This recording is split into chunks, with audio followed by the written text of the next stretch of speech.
A desperate millionaire hides within his own mansion to discover how his fiancée truly treated his triplets. But every secret glance reveals disturbing signs he had pretended not to see. Everything changes when the humble nanny witnesses what no one was supposed to see and takes an unexpected course of action.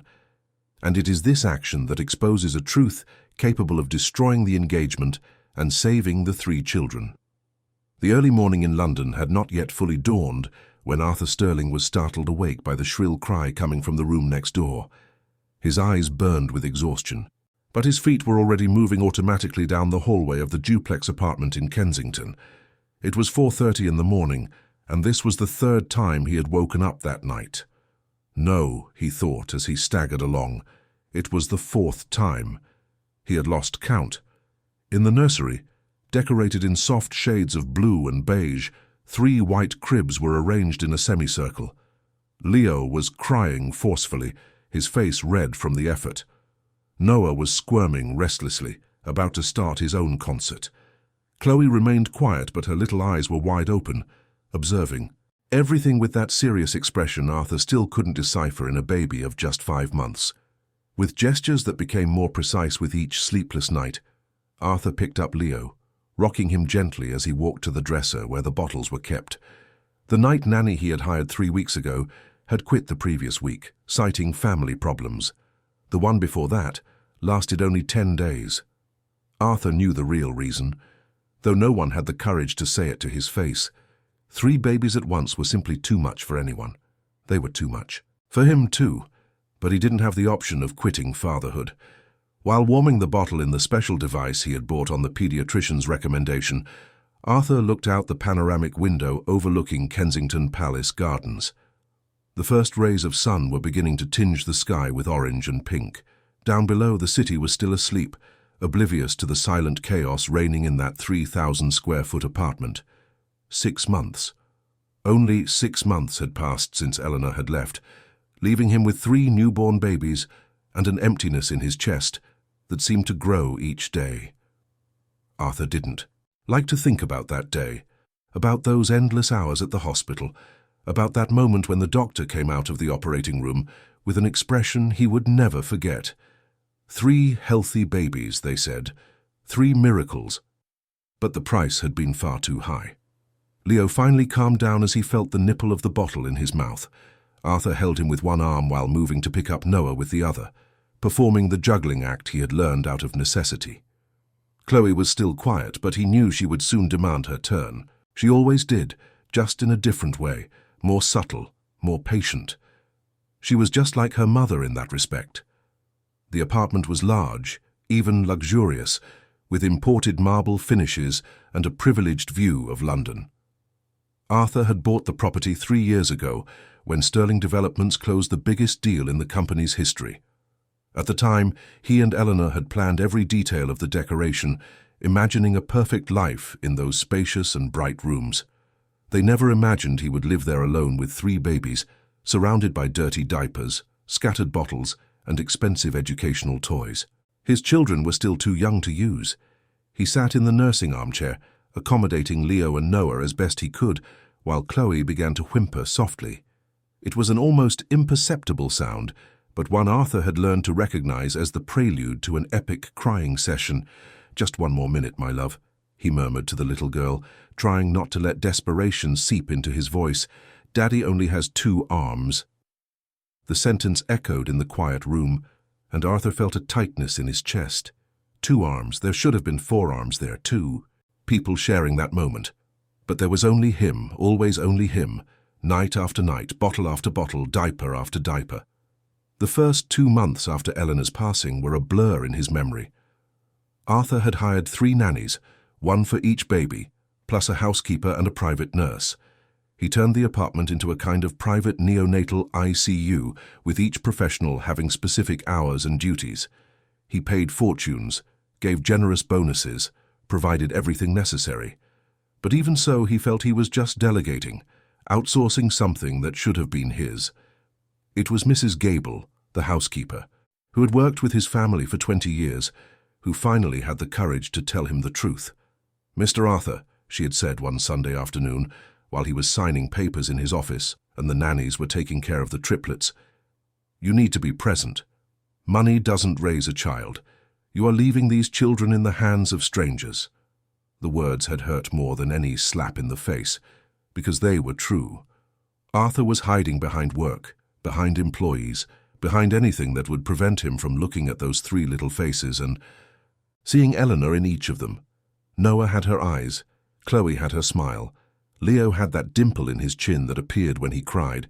So Arthur began to dismiss the nannies, one by one. He started working from home, managing the company through video conferences and virtual meetings. His secretary, Sarah, who had worked with him for a decade, organized his schedule so that he could be present at crucial moments of the baby's day. But it was still hard. Absurdly hard. When Noah finished his bottle, Arthur quickly placed him in the crib and picked up Chloe, who was already red-faced, about to burst into tears. He knew that look. He had about 15 seconds before she started screaming. "Easy, princess," he murmured, settling her in his arms and offering the bottle. "Daddy's here." Chloe latched onto the nipple with a ferocity impressive for such a small baby. Arthur smiled for the first time that morning, a tired but genuine smile. They were so small, so fragile, so completely dependent on him, and he felt equally small, equally fragile, equally lost. Daylight was already flooding the room when Chloe finished her bottle. Arthur placed her back in. Her crib checked all 3 diapers, changed Leo, who was wet, and finally allowed himself to sit back in the armchair. 6:15 in the morning. In an hour, Mrs. Gable would arrive to help with breakfast and the morning routine. At 9, the physical therapist would come for the baby's weekly early stimulation session. At 11, the pediatrician would make a follow-up visit. His life had turned into an endless succession of schedules, medical appointments, and responsibilities he never imagined he would have alone. Arthur Sterling, who at 38 commanded one of the largest property development firms in London, who closed multi-million-pound deals with a handshake, who had his name stamped on buildings all over the city, now measured his daily success by the number of clean diapers and correctly prepared bottles. He looked at the 3 cribs. Leo had already gone back to sleep, making that soft breathing sound. Noah was moving restlessly, but his eyes were also closed. Chloe was watching him intently, those dark eyes studying her father with a disconcerting intensity. "You're just like your mother," Arthur whispered, feeling tears sting his eyes. "She used to look at me like that too, as if she could read my soul." He no longer cried as often as in the first few months. The tears had given way to a constant, deep sadness, a permanent presence he had learned to carry like a stone in his pocket. Sometimes he forgot it was there, but a sudden movement was enough to feel its weight again. He rose from the armchair with a low groan, feeling his back protest. He needed to take a shower, change his clothes, try to look minimally presentable for the day's visitors. But first, he checked one more time that the 3 were okay, breathing, normally comfortable in their cribs. In the hallway he passed the master bedroom. The door was ajar and he could see the king-size bed perfectly made. He didn't sleep there anymore. He had turned the old study into his makeshift bedroom, closer to the nursery, so he could hear any cry, any movement. The master bed remained untouched, like a silent memorial to a life that no longer existed. In the bathroom, as the hot water from the shower fell on his tense shoulders, Arthur closed his eyes and allowed himself just for a moment to imagine what it would be like if Eleanor were there. She would be in the nursery right now, singing softly to the babies, with that sweet voice that always calmed him. They would take turns with the night feedings, share moments of panic when one of the babies got sick, laugh together at their first attempts to crawl.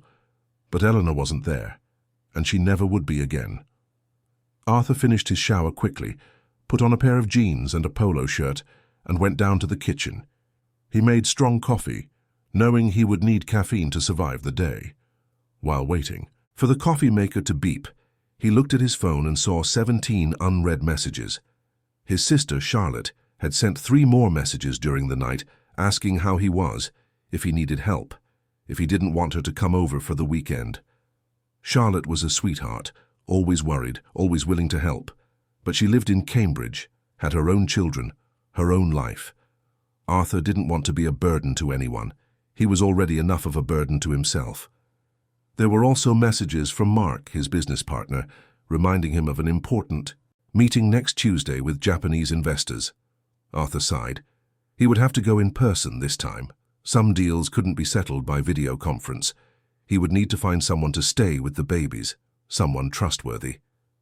The sound of the doorbell pulled him from his thoughts. 6:50. Mrs. Gable always arrived 10 minutes early, a quality Arthur greatly appreciated. "Good morning, Mr. Arthur," she greeted as she entered, with that motherly smile that always comforted him. "How was the night?" "Same as the others," he replied with a tired smile. "Leo woke up 4 times, Noah 3, Chloe 2. Mrs. Gable shook her head, putting her bag in the hall closet. "These babies are going to be a handful when they grow up. They're already showing their personalities." Arthur chuckled, the first genuine laugh of the morning. "It's true. Leo is the dramatic one, Noah is the restless one, and Chloe is the silent observer." "Just like her mother," Mrs. Gable commented softly, and Arthur felt that familiar tightness in his chest.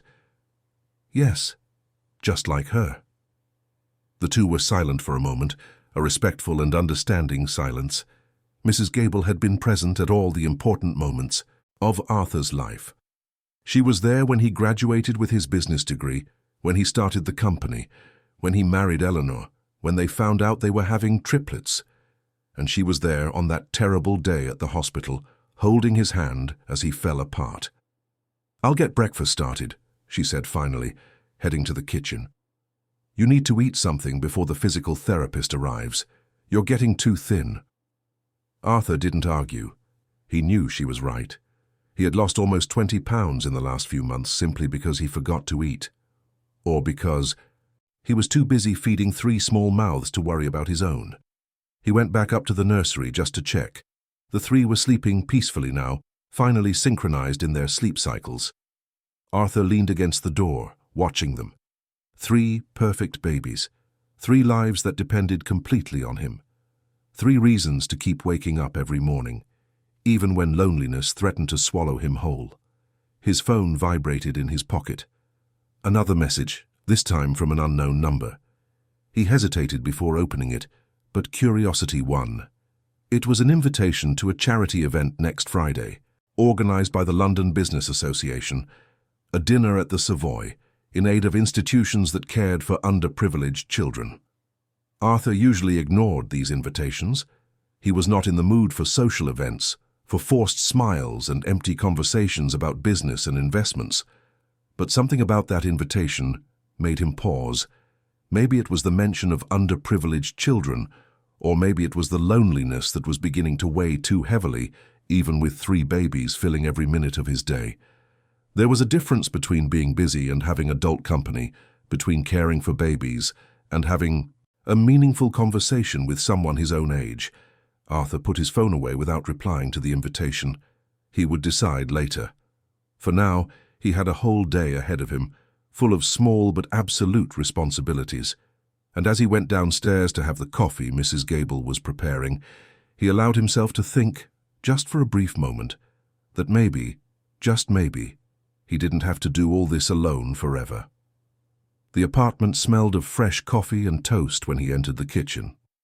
Outside, London was fully awake, with traffic starting to build on the avenues, with people rushing to their jobs, with life going on as normal. And inside, in the temporary silence before the babies woke up again, Arthur Sterling allowed himself, for the first time in months, to imagine that perhaps there was a future beyond this exhausting and lonely routine. A future where he wouldn't have to carry everything alone. A future where 4 arms instead of 2 could cradle those 3 little miracles that had changed his life forever. Arthur adjusted his tie for the 3rd time as he looked at himself in the bedroom mirror. It had been so long since he had last worn a full suit that the clothes felt strange on his body. The trousers were a bit loose at the waist, evidence of the weight he had lost in recent months. The Italian-cut jacket, which used to fit his shoulders perfectly, now seemed too big. "You look handsome, Mr. Arthur," said Mrs. Gable from the doorway, smiling with approval. "It will do you good to get out for a bit." Arthur wasn't so sure. The idea of spending an entire evening surrounded by people, making small talk and pretending everything was fine, exhausted him just thinking about it. But Charlotte had insisted so much, calling every day of the week, that he finally gave in, and Mrs. Gable had offered to spend the night at the apartment, looking after the triplets. "Are they asleep?" he asked, checking his watch. It was 8 o'clock, and the babies had been fed less than an hour ago. "Like 3 little angels. You can go without a worry. I have your mobile number, the hotel's number, your sister's number. If anything happens, I'll call immediately." Arthur nodded, but his anxiety didn't subside. It was the first time he would be away from the babies for more than a few hours since they were born. He went up to the nursery one last time, observing the 3 relaxed faces in sleep. Leo had his arm stretched out from under the blanket. Noah was sucking on his own fist, even while sleeping. Chloe was on her side, a position that always made her seem older than she really was. "Daddy will be back soon," he whispered, kissing each of their small foreheads. "Be good for Mrs. Gable." The private driver was waiting in the building's garage. Arthur rarely used a driver, preferring to drive his own car, but that night he decided it might be better to have someone to take him and bring him back. He didn't know how long he would stay at the event, or in what emotional state he would leave. The journey to the Savoy took 20 minutes in the moderate Friday night traffic. Arthur watched the city through the car's tinted window, seeing people on the pavements, packed restaurants, bars with live music. Life was happening on every corner, while he felt trapped in a bubble of responsibility and sadness. The hotel was impressive with its grand historic architecture. The ballroom was decorated with understated elegance, round tables covered with white cloths, sophisticated floral arrangements, and soft lighting that created a welcoming atmosphere. Arthur recognized several faces as soon as he entered: businessmen he had closed deals with, investors, some London socialites. "Arthur," a familiar voice called. Mark, his partner, was walking towards him with a broad smile. "What a pleasant surprise to see you here. I thought you'd become a hermit." They greeted each other with a firm handshake. Mark was with his wife, Emily, who hugged Arthur with genuine affection. "How are you? How are the babies?" she asked, holding his hands. "We're fine, growing up too fast," Arthur replied with a smile he hoped looked convincing. "You need to get out more," Mark commented. "Being cooped up at home isn't healthy. I know it's been tough, but life goes on." The words were well-intentioned, Arthur knew, but they still irritated him slightly. Easy for him to say when he wasn't alone with 3 5-month-old babies. But he just nodded, accepting the glass of champagne a waiter offered. The evening unfolded predictably. Arthur circulated among the tables, greeted acquaintances, listened to conversations about the property market, the stock exchange, and the latest investment trends. It all seemed superficial and distant from his current reality. While these people discussed millions in business, he was thinking about bottles and diapers, sleepless nights, and toothless smiles. He was considering leaving early when he saw her. She was on the other side of the room, talking to a group of elegantly dressed women. It was impossible not to notice her. She wore a navy blue evening gown that fit her slender body perfectly, her dark brown hair in an elegant chignon. Discreet but clearly expensive jewelry. But it wasn't just her appearance that drew attention. It was the way she moved with a natural grace, how she laughed politely at jokes, how she held her wineglass with delicate fingers. Arthur realized he was staring and quickly looked away. He hadn't been to a social event in so long he'd forgotten how to behave. He took another sip of champagne, trying to look casual. "Admiring the view?" Mark asked beside him, following his gaze. "Ah, Isabella Vance. Good choice." "I'm not admiring anyone," Arthur protested, but he felt his face grow warm. "She's new in town, came, back from Paris a few months ago, where she worked at an art auction house. Old money family, very wealthy, very good taste. And single," Mark added with a mischievous grin. "Mark, I'm not looking for anyone." "No one's looking until they find someone. Come on, I'll introduce you. She's a friend of Emily's." Before Arthur could object, Mark was already crossing the room towards the group of women. Arthur followed reluctantly, feeling ridiculously nervous. It was like being back in secondary school, being pushed by friends to talk to a girl. "Isabella," Mark said with his expansive manner, Want to introduce you to my partner and best friend, Arthur Sterling." She turned, and Arthur felt something strange in his chest when their eyes met. They were light brown, almost golden under the ballroom lights, and they studied him with a curious intensity. "A pleasure," she said, extending her hand. "I've heard a lot about Sterling Developments. Impressive work." Her hand was soft and cool in his. Arthur held it for a second longer than was appropriate before letting go. "Thank you. Mark said you worked in Paris for 5 years at Maison Beaumont, an auction house specializing in modern and contemporary art. But I decided to come back to the UK. Paris is beautiful, but there's something about London that always pulls me back." The conversation flowed naturally. Isabella was cultured, well-educated, with interesting opinions on art, architecture, and culture. She spoke 3 languages fluently, had traveled the world, knew influential people. But what was most impressive was how she seemed genuinely interested in what Arthur said, asking insightful questions about his work, about his projects. "I read about the sustainable condominium your company is developing in West London," she commented. "The integration of green technology with modern design is fascinating. My father always said the future of construction lies in sustainability." "Did your father work in the industry?" Arthur asked. A brief shadow crossed her face. "He did. He passed away 2 years ago. Cancer." "I'm sorry," Arthur said sincerely, feeling a sudden connection. "I also lost someone recently." "I know," she said softly. "Mark told me about your wife. I'm so sorry for your loss. I can't imagine how difficult it must be." There was something in her eyes, a genuine understanding that made Arthur feel she truly understood. It wasn't pity, that awkward look most people had when they talked about Eleanor. It was true empathy, from someone who had also lost and knew that pain. "I have 3 children," he found himself saying, surprising himself with the ease of the confession. "Triplets, 5 months old, Leo, Noah, and Chloe." "Triplets!" she exclaimed, and her eyes lit up. "What a wonderful gift. It must be intense." "That's an interesting word for it," Arthur replied with a tired smile. "Intense is exactly what it is." They talked for over an hour, completely forgetting the event around them. Arthur found himself telling her things he hadn't shared with anyone. How hard it was to wake up every night.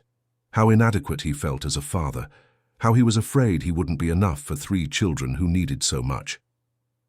And Isabella listened, truly listened, asking gentle questions, sharing her own experiences with nephews, talking about how she admired parents who raised children alone. When dinner was served, they discovered by coincidence that they were seated at the same table. Or maybe it wasn't a coincidence, Arthur thought, seeing Emily and Mark exchange complicit glances. But he didn't mind. Isabella's presence was comforting, her conversation stimulating, and, for the first time in months, Arthur felt like more than just an exhausted father. "Are you involved in any projects at the moment?" he asked between courses. "I'm evaluating some opportunities. I've thought about opening my own gallery here in London, something boutique, focused on emerging British artists, but I'm still in the planning phase." Arthur found himself offering advice on the property market, on the best neighborhoods to open such a business, on contacts he could introduce her to. And Isabella absorbed it all with genuine interest, making mental notes, promising she would get in touch to continue the conversation. The night ended far too late. When Arthur finally checked his watch, it was almost midnight. He had completely forgotten the time, something that hadn't happened since before Eleanor passed. He stood up quickly, apologizing. "I have to go. The baby's Mrs. Gable." "Of course," Isabella said, standing up as well. "It was a pleasure meeting you, Arthur." The pleasure was all mine. She picked up a small clutch and took out a card. "My number. If you ever need someone to talk to, or if you want to continue our discussion on art and architecture. Or even if you just need some adult company amidst the baby bottles." Arthur took the card, feeling her fingers brush against his again. "I'll call," he said, and he knew it was true. In the car on the way home, Arthur found himself smiling for the first time in weeks. There was something about Isabella that intrigued him, that attracted him. It wasn't just her beauty, though she was stunning. It was her intelligence, her empathy, the way she seemed genuinely interested in his life, in his children. It was the feeling that maybe, just maybe, he didn't have to do it all alone. When he got home, Mrs. Gable was asleep on the living room sofa, the television on low volume. He woke her gently. "How were the babies?" "Perfect. They had their bottle at 10, as scheduled, and went right back to sleep. Leo woke up crying once, but he settled quickly. The other two didn't even stir." Arthur went up to the nursery, watching the 3 little angels sleeping peacefully. He kissed each one gently, his heart aching with love and responsibility. But this time, there was something more. There was a small spark of hope, fragile and frightening, but present. The hope that maybe he wouldn't have to carry everything alone forever. The hope that maybe there was room in his life for something beyond diapers and bottles. The hope that maybe, just maybe, Isabella Vance was what he didn't even know he was looking for. He lay down on his makeshift bed in the old study, his phone in hand, looking at Isabella's card on the bedside table. "Tomorrow," he thought. "I'll call tomorrow." And with that comforting thought, he finally fell asleep, dreaming for the first time in months of something other than crying babies and endless nights. Arthur waited only 2 days before calling Isabella.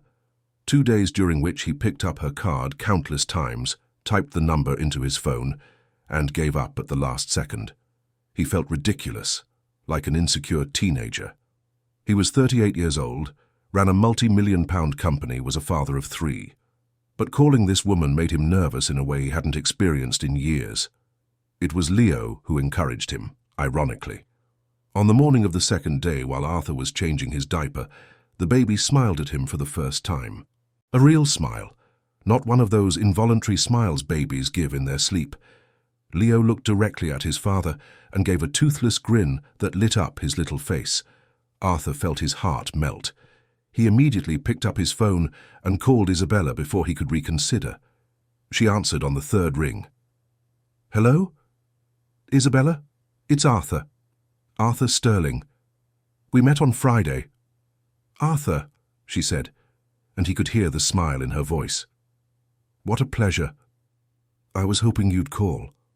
Those simple words made him relax immediately. They talked for 20 minutes, until Noah started, crying, demanding attention. Isabella laughed when she heard the crying in the background. "Sounds like someone's jealous of our conversation." "That's Noah. He has an impeccable sense of timing for interrupting anything important. How about we continue this conversation in person? There's a lovely cafe near Hyde Park tomorrow afternoon." Arthur hesitated for only a second. Tomorrow afternoon would be perfect. From that coffee date, everything happened quickly. Too quickly, Charlotte would later say, with that tone of concern only older sisters can have. But Arthur didn't see it that way. He saw it as fate, as life finally giving him something good after so much suffering. Isabella was perfect, absolutely perfect, always elegant, always saying the right things, always interested in his life and his children. She asked about the triplets on every date, wanted to see photos, listened patiently as Arthur recounted the small daily achievements of each one. On their 3rd date, a dinner at a sophisticated restaurant in Notting Hill, she finally asked, "May I meet them? The babies?" Arthur felt something tighten in his chest. No one besides family and staff had entered his home since Eleanor passed. The apartment was his sanctuary, the only place he could be just himself, without social masks. But he looked at Isabella, at those golden eyes full of genuine interest, and nodded. "Of course. How about Saturday afternoon?" Saturday arrived faster than Arthur expected. He spent the entire morning in a state of inexplicable nervousness, checking if the apartment was tidy, if there were no forgotten dirty diapers, if the smell of diaper rash cream wasn't too strong. Mrs. Gable watched him with an amused smile.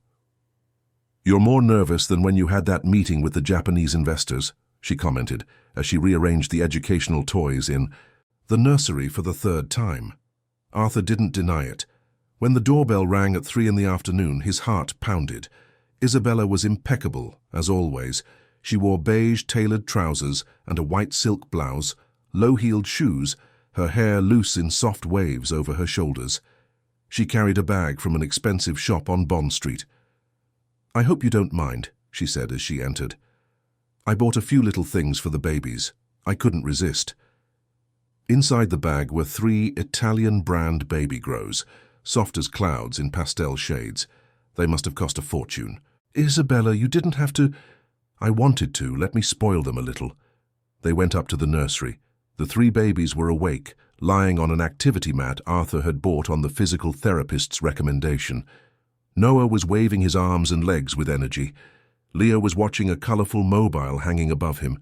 Chloe, as always, seemed to be studying the world around her with that disconcerting seriousness. "Oh my goodness," Isabella whispered, kneeling beside the mat. "They're beautiful, Arthur. Absolutely perfect." She reached out, gently touching Noah's little foot. The baby reacted immediately, kicking the air and making those gurgling sounds babies make when they're happy. Isabella laughed, a musical sound that filled the room. "May I hold him?" "Of course." Arthur watched as she carefully picked up Noah, supporting his head properly, holding him against her chest. For someone who said she didn't have much experience with babies, she seemed surprisingly natural. "Hello, little Noah," she murmured, looking into the baby's eyes. "You're a strong little man, aren't you?" Noah studied her with the intense focus babies have, then broke into a smile. Isabella visibly melted. For the next hour, she interacted with all 3, babies holding each of them, making funny faces that made them smile, talking to them in soft tones. Arthur was enchanted. More than enchanted, he was hopeful. Maybe, just maybe, the 4 of them could become a family. When the babies started to get fussy, a sign that it was time for their bottles, Isabella helped. Well, she tried to help. She held Leo while Arthur prepared the bottles, but the baby started crying louder and louder. She tried to calm him, rocking him as Arthur did, but Leo only cried more. "I think he senses I'm not his mother," she said with an apologetic smile, handing the baby back to Arthur. "Sorry, I'm not very good at this yet." "You did great," Arthur assured her, taking Leo, who immediately calmed down in his arms. "They just need time to get used to you." The afternoon ended with coffee on the balcony while the babies slept. Isabella leaned back in her chair, looking at the city view. "You're amazing, you know," she said softly. "What you're doing, raising 3 babies on your own. Most men wouldn't have the courage. I don't have a choice." "Yes, you do. You could have. Delegated everything to nannies and housekeepers. You could have emotionally detached yourself. But you're here, present, learning, trying. That's admirable." The following weeks were a whirlwind. Isabella started visiting the apartment regularly, always bringing small gifts for the babies, always trying to help, always being polite and attentive. Arthur found himself thinking about her constantly, eagerly awaiting her visits, smiling when he received her text messages. Mark noticed the change in his partner. "You're different," he commented during a virtual meeting. "Lighter. Isabella has been good for you." It was true. Arthur felt lighter, less suffocated by loneliness. It was still hard. There were still sleepless nights and moments of despair. But now there was something else. There was Isabella, with her encouraging texts, her comforting presence, with the implicit promise that he didn't have to do it all alone. It was on a rainy July afternoon, 2 months after they met, that Arthur made his decision. He was feeding Chloe, watching the rain fall outside the window, when he realized he didn't want to do this alone for the rest of his life. He wanted to share these moments. He wanted someone to be there when he woke up, in the middle of the night. He wanted to build a real family for Leo, Noah, and Chloe, and he wanted that person to be Isabella. The proposal was spontaneous, unplanned. Isabella was sitting on the living room sofa, flipping through an architecture magazine, when Arthur simply said it. "Marry me." She looked up sharply, her eyes wide. "What?" "Marry me," he repeated, kneeling in front of her. "I know it's fast. I know we barely know each other. But I feel like you're the right person. The children need a mother figure. I need someone by my side, and, Saz, you seem to fit perfectly into our lives." Isabella was silent for a long moment, studying his face. Arthur could see emotions passing through her eyes. Surprise, hesitation, something that looked like calculation, and then something that resembled decision. "Are you sure?" she asked finally. "This is very fast, and 3 babies, it's a lot of responsibility." "I'm sure. More sure than I've been of anything in the last few months." She smiled then, a smile that lit up her face. "Yes, yes, I'll marry you." Arthur pulled her into a hug, feeling an immense relief wash over him. Finally, there was light at the end of the tunnel. Finally, the children would have a mother. Finally, he would have a partner. If he had paid more attention, he would have noticed that Isabella's smile didn't quite reach her eyes. He would have noticed the way she quickly pulled away from the hug, how her fingers trembled slightly as she fixed her hair. He would have noticed many things. But he was blinded by hope, by the desperation to no longer be alone, by the urgent need to believe he had found the perfect solution to his problems. And that blindness, he would later discover, would cost him dearly. That night, after Isabella left with promises of starting to plan the wedding, Arthur went up to the nursery. The 3 babies were sleeping peacefully. He knelt between the cribs, gently touching each little head.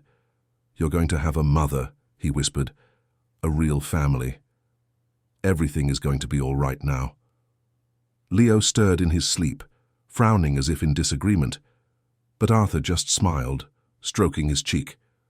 "Everything's going to be all right," he repeated, more to himself than to the babies. "This time, it's all going to work out." But deep down, in a place he refused to access, a small voice whispered doubts. It warned that something wasn't quite right, that the way Isabella held the babies seemed forced, that her interest seemed more polite than genuine, that maybe, just maybe, he was rushing things, deciding too quickly, believing too soon. But Arthur silenced that voice, because the alternative, to continue alone, to face every night and every challenge with no one by his side, was simply too unbearable to consider. The engagement was announced in the society column of the Times a week later. The photograph showed Arthur and Isabella at an elegant restaurant, she wearing a diamond ring he had bought at the most expensive jeweler on Bond Street. In the comments on the social media post, everyone praised the beautiful couple, wished them happiness, and said it was lovely to see the widowed businessman rebuilding his life. Charlotte was one of the few dissenting voices. She called the day after the announcement was published, and Arthur could feel the concern in her voice even before she spoke. "I need to talk to you," she began without preamble. "In person." Arthur sighed. He already knew what was coming. "I'm fine, Charlotte, really fine." "You've known her for 2 months, Arthur. 2 months, and you're already engaged?" "When you know, you know." "That's the most cliché answer I've ever heard from you." There was a pause. "Has she met the children?" "Of course she has. She comes here regularly. The babies like her." Arthur wasn't sure if that was entirely true. Leo cried whenever Isabella held him. Noah got restless in her arms. Chloe just watched her with that studious gaze, but never smiled at her the way she smiled at Mrs. Gable or him. But they were just babies, he argued with himself. They needed time to get used to her.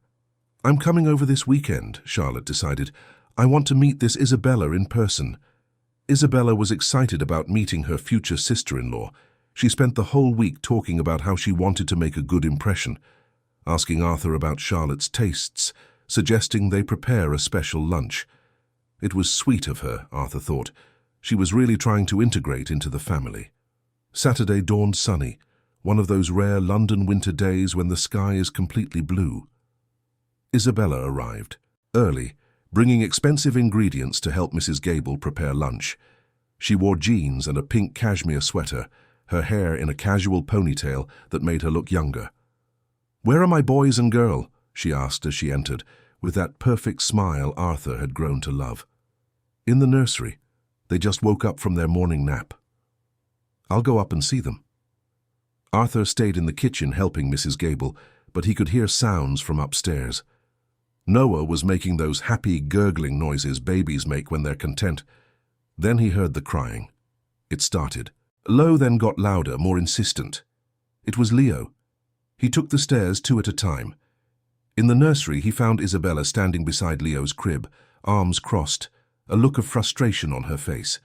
The baby was crying copiously, his face red, his fists clenched. "What happened?" Arthur asked, immediately picking up Leo. The baby calmed down as soon as he felt his father's arms. "Nothing," Isabella replied quickly, the smile returning to her face as if flipped by a switch. "He was just being fussy. I think he wants you, not me." But there was something in her voice, a poorly disguised irritation that made Arthur frown. He looked at her more closely.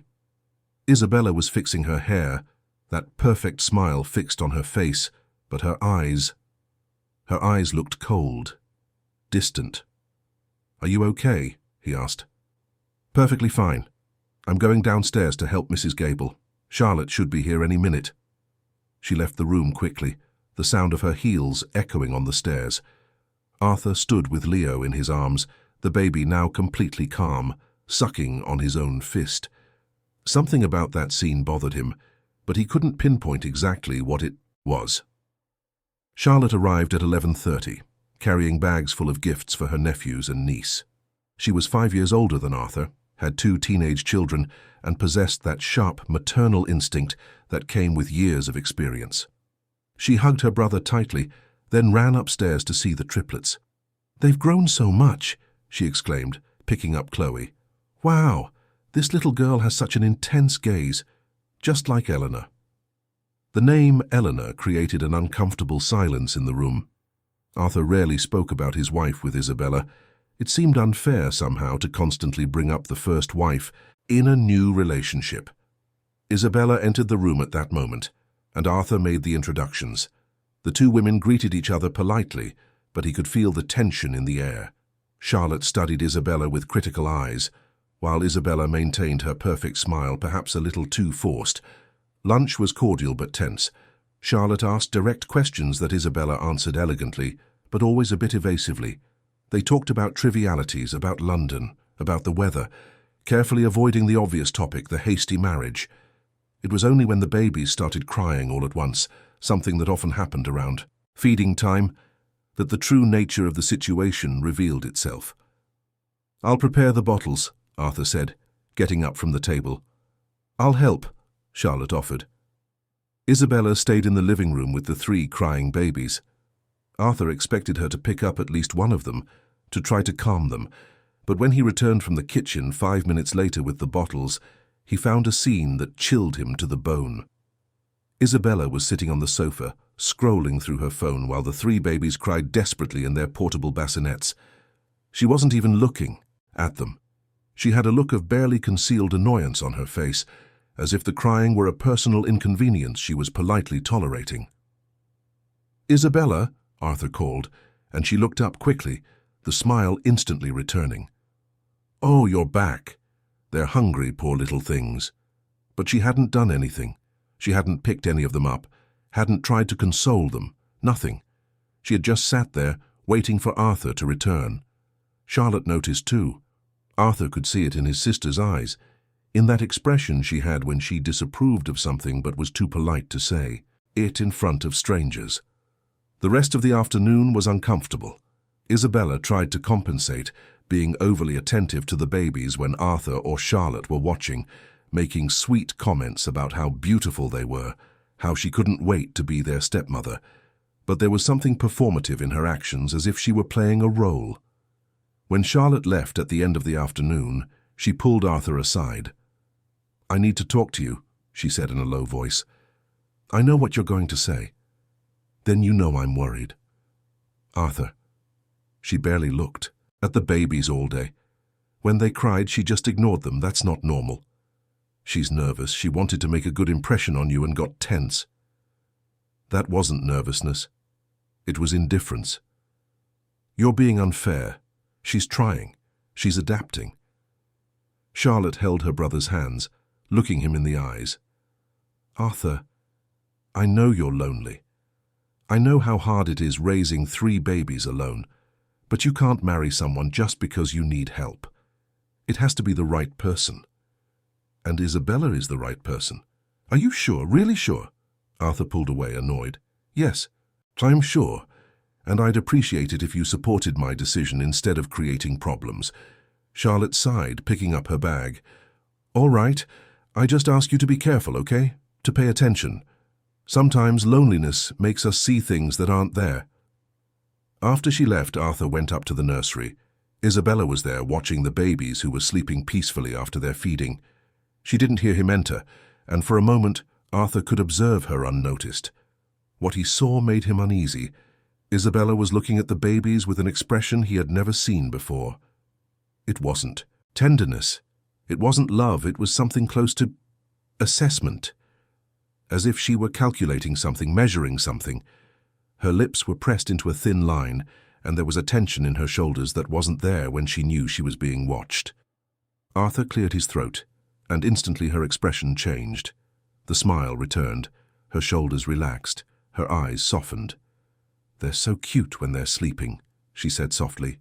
"Much easier to handle like this, without all that crying."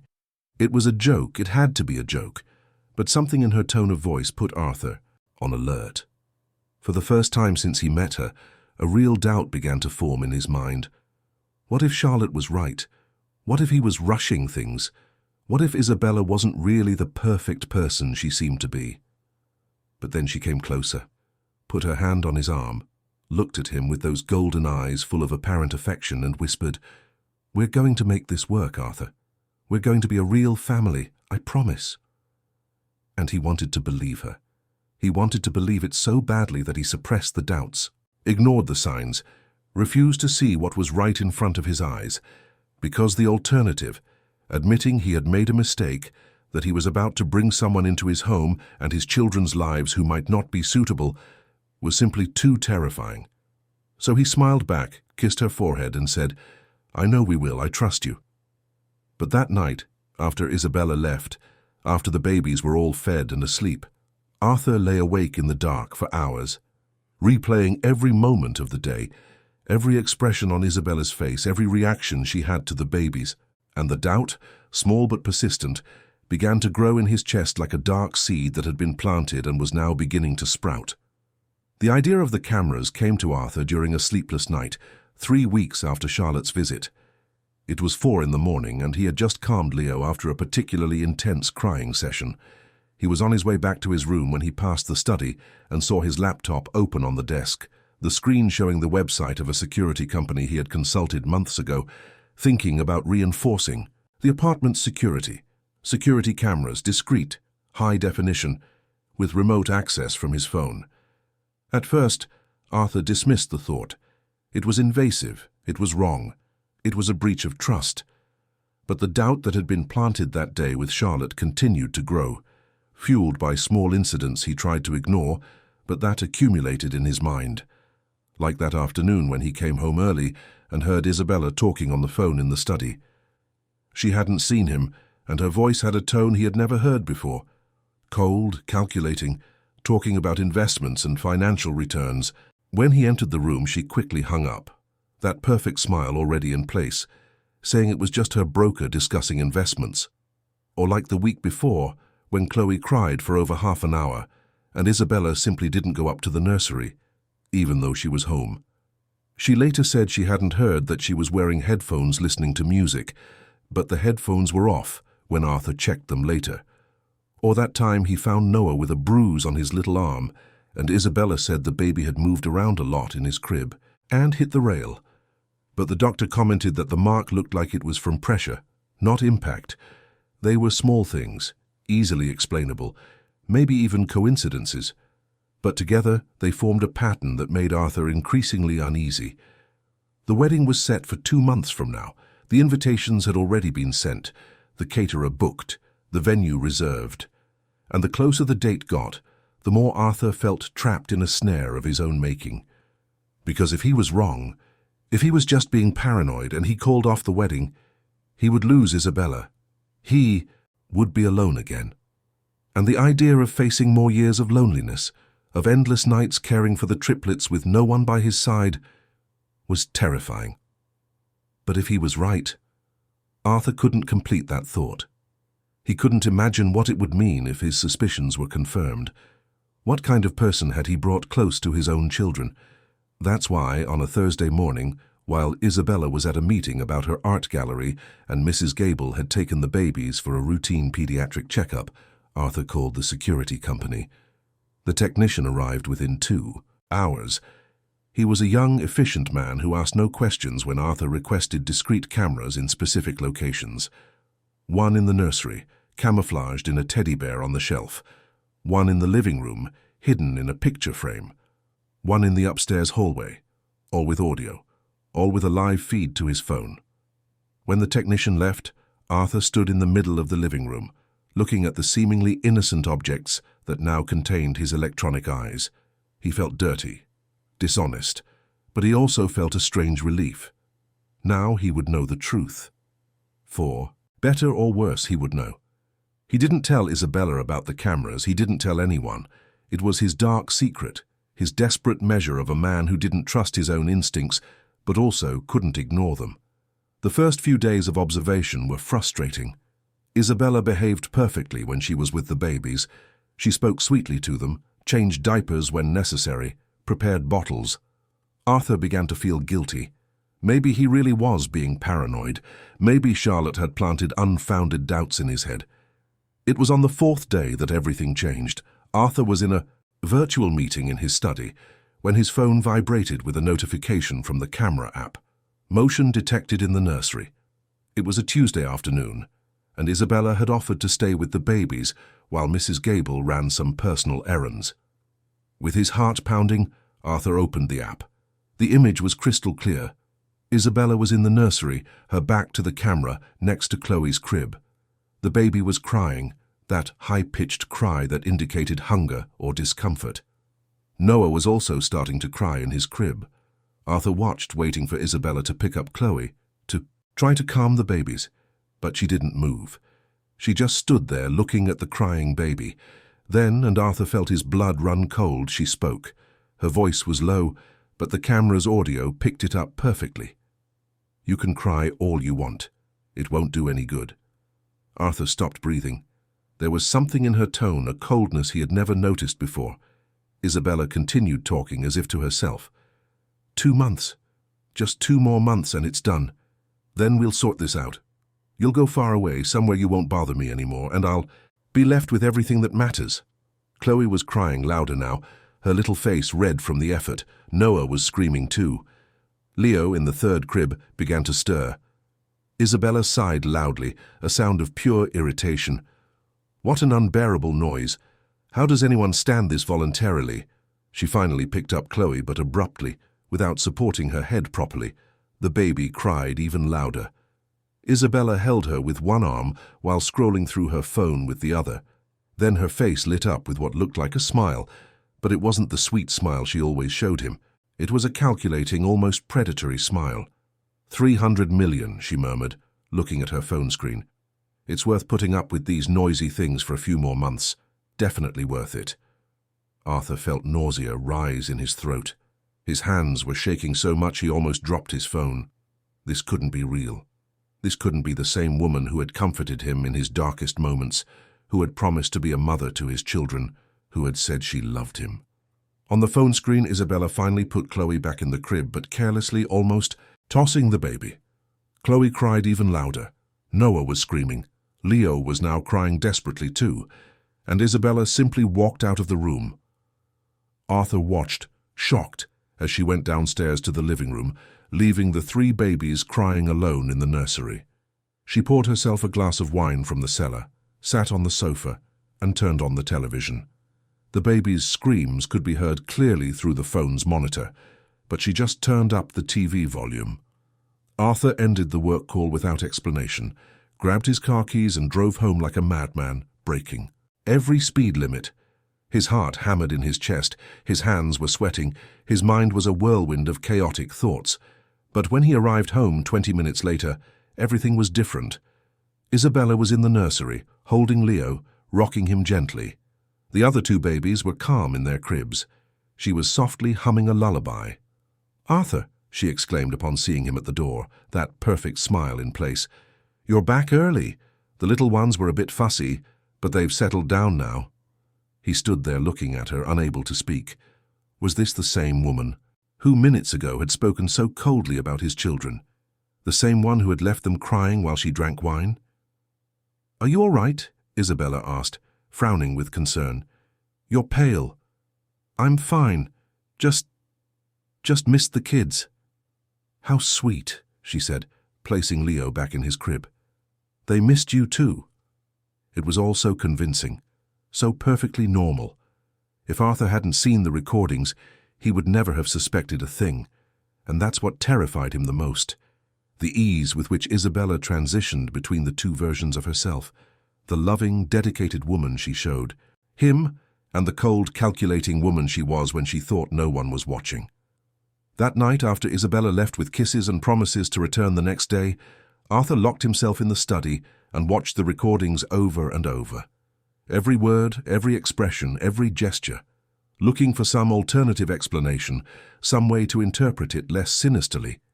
But there was none. The truth was there, crystal clear and terrible. Isabella did not love his children. She did not want to be their mother. She wanted his money. 300 million, she had said. Arthur didn't even know where she had gotten that number, but it was close enough to the total value of his assets. He should confront her. He should call off the wedding immediately. He should expose her, send her away, protect his children. But he couldn't. Because confronting Isabella meant admitting he had been deceived. It meant accepting that his judgment had failed so completely. It meant returning to loneliness, to endless days with no one, to the prospect of raising 3 children completely alone for the next 18 years. And there was something else, something darker that Arthur could barely admit to himself, the fear of being wrong. What if that moment captured by the camera was an aberration? What if Isabella had just had a moment of weakness, of frustration, that anyone could have? What if he confronted her based on a single incident and destroyed the only chance of happiness he had? So Arthur made the most cowardly decision of his life. He would do nothing. Not yet. He would keep watching. He would gather more evidence. Maybe he would find something that proved he was wrong, that that moment was isolated, that Isabella was really the person she pretended to, or maybe he would find the final confirmation of his worst suspicions. And then, when there were no more doubts, when the truth was undeniable, then he would act. It was a cowardly plan, born of fear and desperation. But it was the only plan Arthur could conceive. So he continued. He continued pretending he didn't know. He continued accepting Isabella's kisses and hugs. He continued planning a wedding with a woman he now feared. And he continued watching through the secret cameras, collecting evidence of a truth he was increasingly terrified to confront. In the following weeks, Arthur lived a double life. By day, he was the loving fiancé, smiling at Isabella, discussing wedding details, introducing her to friends and business colleagues. By night, he was the lonely spy, watching hours of recordings, documenting every moment Isabella revealed her true nature. And with each day, the weight of his cowardice grew heavier on his shoulders, because he knew deep down that by not acting, by not protecting his children immediately, he was committing the greatest betrayal a father could commit. But fear was greater than courage, and that realization, more than anything else, was destroying him from the inside. The rain began to fall heavily over London on the afternoon of that August Thursday. It was one of those typical London winter storms, with lightning cutting through the dark sky and thunder that made the windows shake. Arthur looked out the window of his home office, watching the water stream down the glass, and felt a tightness in his chest that had nothing to do with the weather. It had been 6 weeks since he installed the cameras, 6 weeks of constant observation, of collecting evidence, of watching his fiancée reveal her true nature. In moments she thought she was alone. 6 weeks of cowardice, of paralyzing fear, of an inability to act even though he knew he should. The recordings piled up on his computer like silent accusations. Isabella pushing Noah too forcefully when he cried. Isabella pinching Leo's arm when the baby refused to stop crying. Isabella leaving Chloe wet and hungry for hours while she talked on the phone about investments and bank accounts. And always those whispered conversations when she thought no one was listening. Talking about putting the children in an institution, about sending them far away, about how 2 months of sacrifice were worth 300 million. Arthur had become a ghost in his own life. He operated on autopilot, mechanically caring for the babies, responding to Isabella with empty words, watching his own life crumble in slow motion, without the courage to do anything to stop it. That night there was a corporate food delivery scheduled. The company was celebrating the closing of a major deal, and Mark had insisted on celebrating with the team, even if it was just with dinner delivered to his home, since Arthur refused to go out. Isabella would also be there, playing the role of the dedicated and supportive fiancé. The delivery team arrived promptly at 7 in the evening. There were 3 people from the catering company Mark had hired, carrying thermal boxes with expensive and sophisticated food. Arthur greeted them at the door, showing them where to set everything up in the living area. One of the caterers immediately caught his attention. She was a young woman, probably in her early 20s, too thin, with dark eyes that seemed too large for her face. She wore the company's black uniform, her brown hair pulled back in a tight ponytail, but it was the way she looked around that Arthur noticed, with a mixture of admiration and something that looked like sadness. "Good evening, sir," she greeted politely when their eyes met. "Where would you prefer we set up the table?" "On the covered balcony, if that's not a problem." "Over there," he replied, pointing. While the team worked, Mark and other colleagues began to arrive. Isabella came down from upstairs, where she had been getting ready, stunning in a grey dress that enhanced her golden eyes. She hugged Arthur possessively, kissing him in front of everyone, marking her territory. He reciprocated automatically, like a puppet who knew exactly which strings to pull. "Where are the babies?" Mark asked. "Upstairs with Mrs. Gable," Arthur replied. "We preferred not to bring too much noise to the celebration." "Very sensible," Isabella commented, smiling. "You all deserve a quiet evening without a baby's cry interrupting." Everyone laughed, finding the joke amusing. Arthur forced a smile. The young caterer was finishing setting the table when it happened. A shrill cry cut through the air coming from the upper floor. It wasn't a normal baby cry. It was a sound of pure despair, high-pitched and continuous. Arthur recognized it immediately. It was Leo. And then Noah started too. And Chloe soon after. 3 babies crying simultaneously with that intensity could only mean one thing. Something was wrong. Very wrong. Arthur was already moving towards the stairs when Isabella grabbed his arm. "Let Mrs. Gable handle it," she whispered. "They're just tantrums." But Mrs. Gable wasn't handling it. The crying continued, getting more and more desperate. Arthur pulled away from Isabella's grip and ran up the stairs. What he found in the nursery chilled him to the bone. Mrs. Gable wasn't there. The 3 babies were alone, crying with an intensity Arthur had rarely seen. Leo's face was completely red, tears streaming down his cheeks, his little body contorting with effort. Noah was crying until he was out of breath, making that terrible sound between sobs.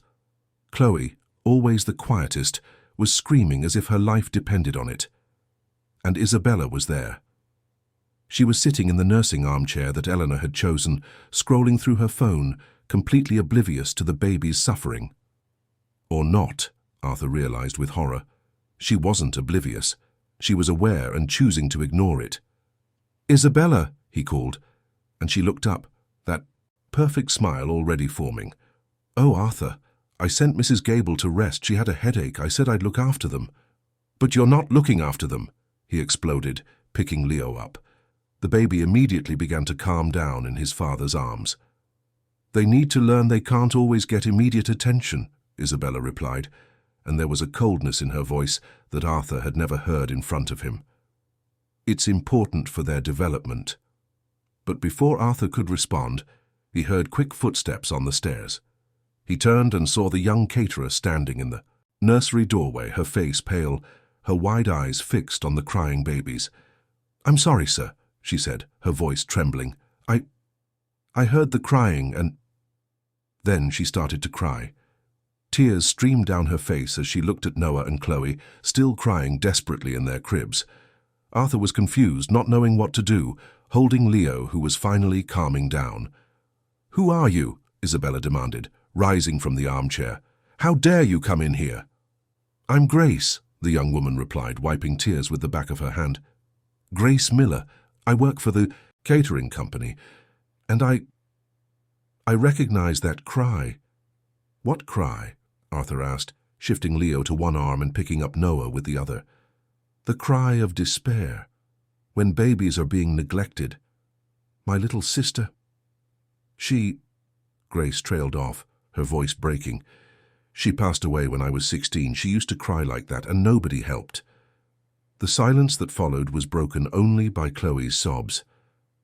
Grace looked at the baby, then at Arthur, then at Isabella, who was visibly annoyed. "Please," Grace said, taking a step forward. "Let me help. I know what to do." Isabella opened her mouth to protest, but Arthur cut her off. "You can help. Please." Grace picked up Chloe with a gentleness that contrasted completely with the brusque way Isabella used. She held the baby against her chest, rocking her gently, and began to hum a song. It was simple, probably something she had learned in childhood, about stars and dreams. Her voice was soft and melodic, despite the tears still streaming down her face. And something miraculous happened. Chloe began to calm down. Her sobs became more spaced out. The crying lessened in intensity. In less than 2 minutes, the baby was completely quiet, just making those soft little noises babies make when they are settling. Arthur looked at Grace with admiration and something that resembled hope. Who was this young woman who had appeared out of nowhere and achieved in minutes what Isabella had never managed?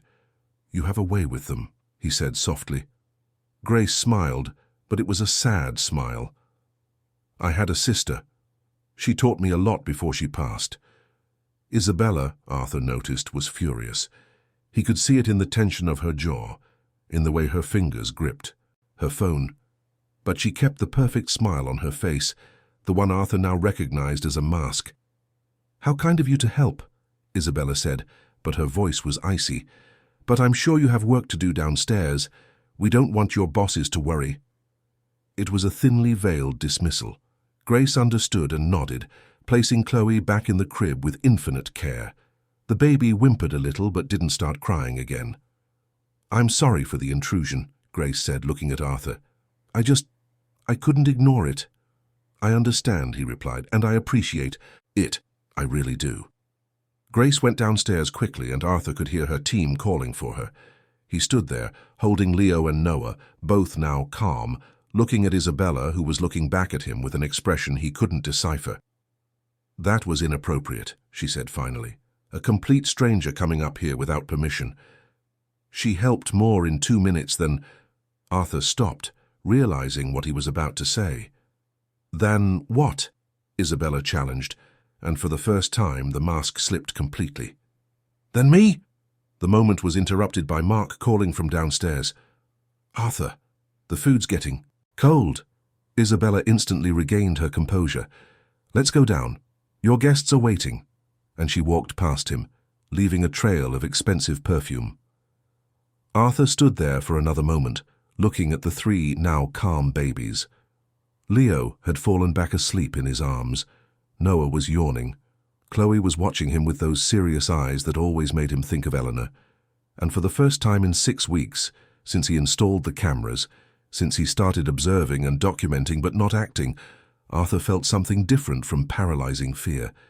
He felt anger. Anger at Isabella for pretending. Anger at himself for letting it continue.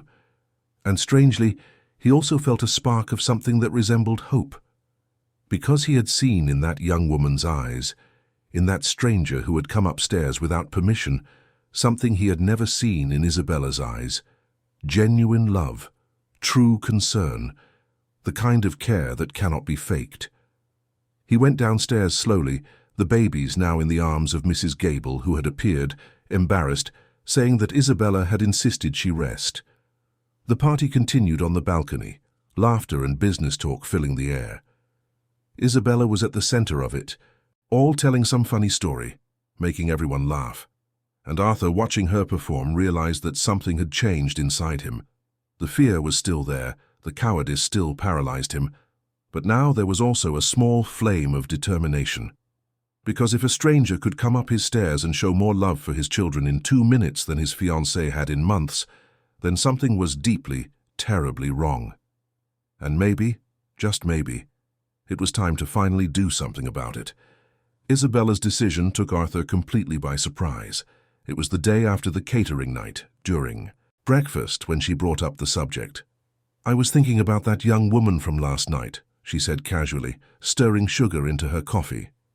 "Grace. She has a way with the babies. How about we hire her to work here a few nights a week?" Arthur looked up from his newspaper, trying to hide his surprise. "You want to hire Grace?" "Why not?" Isabella smiled, that perfect smile. "I'm going to need help after we're married, and she clearly knows what she's doing. Besides, she seemed to need the money. It would be a good deed on our part." It was so reasonable, so generous, so perfectly kind that Arthur was immediately suspicious. He watched Isabella more closely, looking for signs of that other woman he saw on the cameras. But she was impeccable, as always when she knew she was being watched. "I'll think about it," he said finally. But Isabella had already acted. That afternoon, while Arthur was on a video conference, she called the catering company, got Grace's number, and scheduled an interview for the next day. Grace arrived promptly at 3 o'clock on Friday afternoon. She wore simple jeans and a white blouse, her hair tied back, no makeup. She looked even thinner in the daylight, and Arthur noticed how her clothes were slightly worn at the edges, how her shoes needed mending. Isabella noticed too. He could tell by the way her eyes scanned the young woman from head to toe. "Grace, what a pleasure to see you again," Isabella said in her most cordial tone. "Please come in." The interview took place in the living room. Arthur insisted on being present, which clearly annoyed Isabella, though she didn't show it. Grace sat on the edge of the sofa, her hands clasped in her lap, visibly nervous. "Tell us a little about yourself," Isabella requested. Grace took a deep breath. "I'm 23. I live in Brixton. I work 3 different jobs to help my mother, who's a cleaner. I do deliveries, work at events, and sometimes I look after children in the community." "Why do you like looking after children?" Arthur asked. Grace's face softened, and that sadness he had seen the night before returned to her eyes. "I had a sister, Lily. She was 6 when she got sick, leukemia. We didn't have money for private treatment, and the NHS took too long. She passed away when I was 16. Arthur felt something tighten in his chest. "I'm so sorry." "Since then, I've always wanted to help children, especially those who need care, attention. Lily taught me that every moment matters." Grace wiped away a discreet tear. "When I heard the babies crying yesterday, it was like being back in that time. I couldn't ignore it." Isabella maintained her smile, but Arthur saw something flash across her eyes. Disdain? Annoyance? It was gone so quickly he wasn't sure. "What a touching story," Isabella said. "Well, the job would be simple. We need someone to help with the triplets 3 or 4 nights a week, from 7 in the evening until midnight. Mrs. Gable, our housekeeper, will be here too, but she's getting older and needs help." Grace nodded enthusiastically. "I would love that. I really would." The salary was generous, surprisingly so. Arthur raised an eyebrow when Isabella mentioned the amount, but said nothing. Grace, on the other hand, looked like she was about to cry with relief. That would be amazing. Thank you so much, ma'am."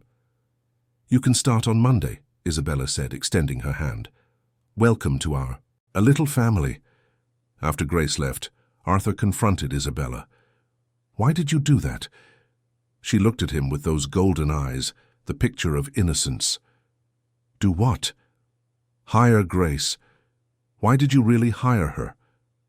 Isabella sighed, approaching him and placing her hands on his chest. "Arthur, darling, I'm marrying you in 6 weeks. I'm going to become a stepmother to 3 babies. I need all the help I can get, and that girl clearly knows how to look after children better than I do." She laughed softly. "I admit my limitations." It was so reasonable, so perfectly logical. But Arthur couldn't shake the feeling that something was wrong, something he wasn't seeing. Grace started work the following Monday, and it was as if a ray of sunshine had entered the apartment. The babies responded to her in a way Arthur had rarely seen. Leo, who cried for anyone but his father, calmed down in her arms. Noah, always restless, became peaceful when she sang. Chloe, who rarely smiled, lit up when she saw Grace arrive.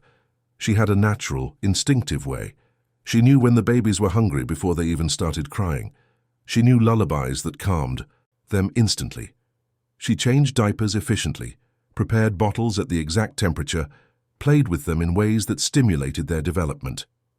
"You're amazing with them," Arthur said one night, watching Grace cradle all three simultaneously, a talent that seemed impossible but which she executed with ease. Grace blushed. "They're special. You can feel they need a lot of love." "They lost their mother very early," Arthur said softly. "I know, and I'm so sorry about that. But you're doing a wonderful job. They feel the love you have for them." They were short conversations, while Grace worked and Arthur watched. He discovered that she was studying business management at night at a public university, that she dreamed of opening a community center for underprivileged children, that she sent half of what she earned to her mother. And he also discovered that Isabella was watching her, constantly. Arthur noticed it in the way his fiancée tensed up when Grace was around, how her eyes followed the young woman's every move, how she asked seemingly innocent questions about her routine, her hours, her actions. It was in the third week that things started to go wrong.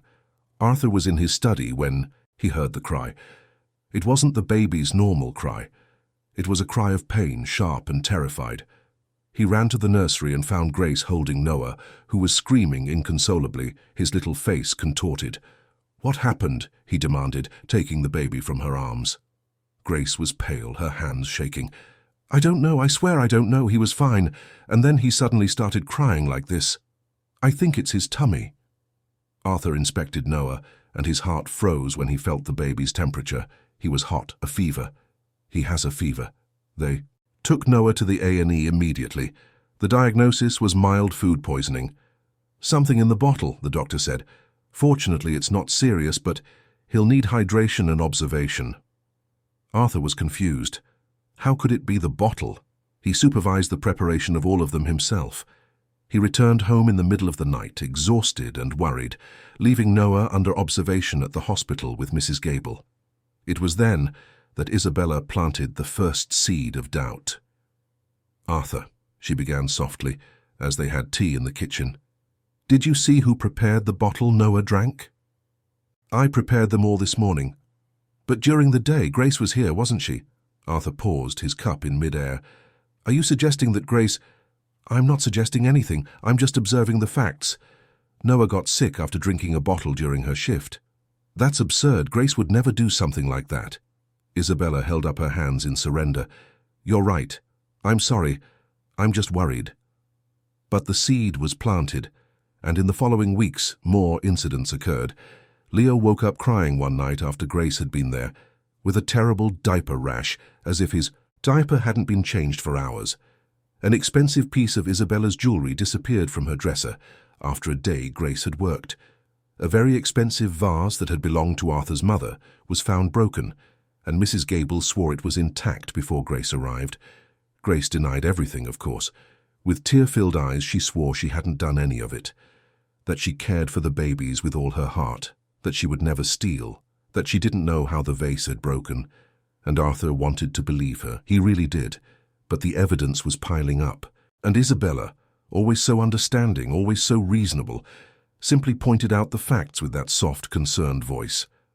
What Arthur didn't know, what he couldn't see because he was too blinded by his own confusion, was that each incident was carefully orchestrated. Isabella waited for Grace to leave to contaminate bottles, and leave them in place of the clean ones. She waited for strategic moments to hide her own jewelry. She broke objects and planted evidence, and it was all captured by the security cameras, but from specific angles edited in a way that made it seem like Grace was responsible. Isabella had discovered the cameras, Arthur would later realize, and she was using them against him, manipulating the recordings, creating a narrative that turned the innocent Grace into a villain. Meanwhile, Grace continued to come to work, despite the accusations, despite the suspicions, because she loved those babies, because she saw in Leo, Noah, and Chloe something of her lost little sister, a chance for redemption, to save who she couldn't save before. But the trap was closing in around her, and neither Grace nor Arthur realized how elaborate Isabella's plan was. A plan that would culminate in public humiliation, a complete destruction of Grace's reputation, and an apparent total victory for the woman who feigned love but only felt greed. The storm was just beginning, and when it finally broke, nothing would be the same. It was on a rainy Tuesday in September, 3 weeks before the wedding, that Grace found the documents. She was looking for an extra blanket in the study closet when a folder fell from the top shelf, scattering papers across the floor. She knelt to pick them up with no intention of reading anything, just wanting to tidy the mess. But then her eyes caught a few words on one of the documents, and her blood ran cold. Interment of minors, Swiss psychiatric clinic, preventative diagnosis of reactive attachment disorder. Grace's hands trembled as she picked up the document. It was a preliminary contract with a clinic in Switzerland, dated for 2 months from then, 3 pediatric patients, triplets, long-term stay, an advance payment of $500,000. Grace felt nausea rise in her throat. She kept reading page after page. There was a detailed plan, first temporary admission under the pretext of a psychological evaluation, then transfer to permanent boarding schools in different European countries, and finally emails exchanged with lawyers discussing how to structure the inheritance so that Isabella would have full access to Arthur's assets while the children were under institutional guardianship. There was even an email that Grace read 3 times, unable to believe what she was seeing. It was from Isabella to someone named Richard, dated a month ago. 6 more weeks, and it's done. The fool is completely blind. The babies are annoying, but it's a small sacrifice. 300 million is worth anything. As soon as we're married, I'll implement the plan. A few months of pretending I'm trying, then I'll start suggesting there's something wrong with the children, that they need specialized help. He'll agree because he trusts me, and then they'll disappear forever into expensive institutions in Europe, and I'll be left with everything. Perfect. Grace let the papers fall, her breathing ragged. This couldn't be real. It couldn't. But it was there, in black and white, proving that Isabella not only didn't love the babies, but was actively planning to get rid of them. She had to tell Arthur, immediately. She gathered the documents with trembling hands, put them in her backpack, and went downstairs. It was Tuesday night, her regular shift, and Arthur was in his study on a video call. Grace waited impatiently outside, listening to his voice discussing numbers and contracts. When he finally opened the door, Grace practically threw herself into the room. "Mr. Sterling, I need to talk to you. It's urgent." Arthur frowned, noticing her agitation. "What's wrong? Are the babies okay?" "The babies are fine, but—" Grace took a deep breath, trying to calm herself. "I found something you need to see." She spread the documents on his desk. Arthur approached, began to read, and Grace saw his face progressively pale. He went from one page to another, his lips pressed into a thin line, his hands trembling slightly. "Where did you find this?" he asked finally, his voice dangerously low. "In the study closet. A folder fell and—" "You were snooping through my things." The accusatory tone caught her by surprise. No, sir. I was looking for a blanket for Chloe, and the folder fell. I swear." Arthur continued to look at the papers, and Grace could see a battle raging on his face. Part of him clearly believed what he was seeing, but another part, the desperate part, the part that didn't want to be alone, fought against the obvious truth. "This doesn't make sense," he said finally. "Isabella wouldn't do this." "But it's all there, sir. The emails, the contracts, the complete plan. She's going to get rid of your children." Arthur threw the papers back on the desk forcefully. "Or someone planted these documents here to frame Isabella." The words fell on Grace like cold water. "What? You think It's very convenient, isn't it? You finding this right now, 3 weeks before the wedding." Grace felt tears sting her eyes. "Mr. Sterling, I would never do something like that. I care about the babies. Why would I make up something so terrible? Maybe because you want my money. Maybe because you're jealous of Isabella. Maybe for 1,000 reasons I don't understand." The accusation was so absurd, so unfair, that Grace was speechless. She looked at Arthur, at this man she had begun to respect, even admire, and saw only fear and denial in his eyes. It was at that moment that Isabella entered the room. She had a key to the apartment Arthur had given it to her weeks ago, and she had clearly used it to enter unannounced. "What's going on in here?" she asked, her eyes darting from the scattered papers on the desk to the faces of Arthur and Grace. "Grace brought some documents," Arthur said, and there was a weight in his voice.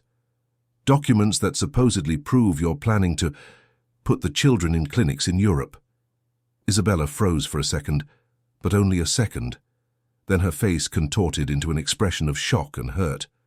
"What? How could you—" She looked at Grace, and there was something dangerous in her eyes. You did this. You forged these documents." "I didn't forge anything," Grace protested. "They were in your study." Isabella picked up the papers, examined them, and then threw them back on the desk with disdain. "This is ridiculous. These are clearly forgeries. Look at the signature, Arthur. It doesn't even look like mine." Arthur picked up one of the documents, studied the signature. Grace could see the doubt growing in his eyes, and she realized with horror that Isabella was winning. "Besides," Isabella continued, her voice gaining strength, "why would I have these documents printed out at home? If I were planning something like this, I'd keep everything digital, encrypted. This was obviously planted by someone who wanted to frame me." It was so convincing, so perfectly logical, and Arthur, Grace could see, was desperate to believe it. "Grace," he said slowly, "I think it's best if you go home for tonight. We need to talk about this." "Mr. Sterling, please." Grace felt tears stream down her face. "I'm not lying. The babies are in danger. You have to believe me." But Arthur had already turned away, his shoulders tense, his posture defensive. Isabella approached him, placing a hand on his arm in a possessive gesture. "She's trying to tear us apart," Isabella whispered, loud enough for Grace to hear. "Don't let her succeed." Grace stood there for another moment, looking at the two of them, seeing her last chance to save those children slipping through her fingers. Then she grabbed her backpack and left, ignoring how heavy her feet felt, how broken her heart was. In the hallway, she passed the nursery. She couldn't resist going in. The 3 babies were sleeping peacefully. Leo was sucking his fist even in his sleep. Noah was on his stomach, as he always preferred.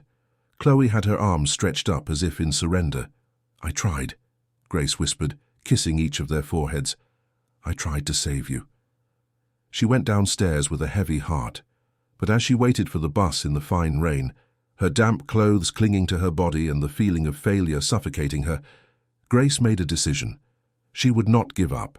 She would find a way to prove the truth, because those 3 children had no one else to protect them. Back in the apartment, Arthur was burning the documents in the fireplace one by one. Isabella watched, a satisfied smile barely concealed on her lips. "You did the right thing," she said softly. She was clearly trying to cause trouble. Arthur nodded, but he couldn't look at her, because deep down, in a place he refused to access, he knew he had made a terrible mistake. He knew those documents were real. He knew he had just sent away the only person who truly cared about his children. But admitting that would mean admitting everything else. It would mean accepting that he had been deceived, manipulated, that he was about to marry a woman who saw his children as disposable obstacles, and that simply was too terrifying to face. So he kept burning the papers, one by one, turning evidence into ash. And with each paper that went up in smoke, the chance of saving his children diminished a little more. Isabella came up behind him, hugging him, resting her chin on his shoulder. 3 weeks, she murmured. In 3 weeks, we'll be a real family. And Arthur, trapped in his own cowardice, simply nodded, not realizing that by destroying that proof, by refusing to believe Grace, he had sealed not only his own fate, but the fate of 3 innocent babies who depended entirely on his protection. The engagement party was set for the following Saturday. It would be grand, with hundreds of guests from London's high society. It would be Isabella's moment to consolidate her victory, to show the world she had won the heart and fortune of Arthur Sterling. And it would also be the moment of Grace Miller's final destruction. because Isabella had plans for that party. Plans that would turn the humble young woman into a public example of dishonesty and betrayal. Plans that would ensure no one would ever believe a word she said again. The trap was set, and in 3 days it would be sprung with full force. The ballroom of the Hurlingham Club was stunning that Saturday night. White and gold flowers decorated every table.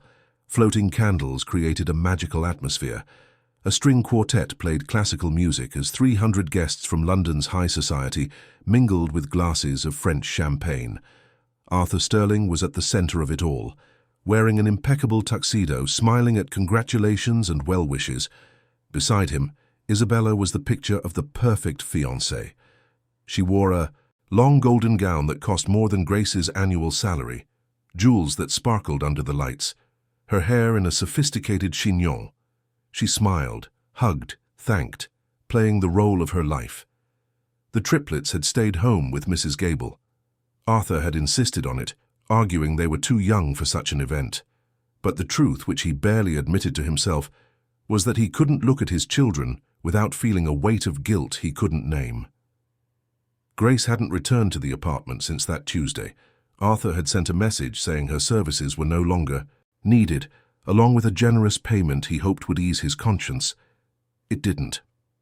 With each passing day, without seeing Grace with the babies, without hearing her soft songs, without seeing how Leo, Noah, and Chloe lit up in her presence, the emptiness grew. But he was committed now. The party, the guests, the preparations. There was no turning back. Charlotte was there, because she was his sister, and she had to be. But Arthur could feel the disapproval radiating from her in waves. She had tried to talk to him before the party, but he cut her off. "Not today, Charlotte, please.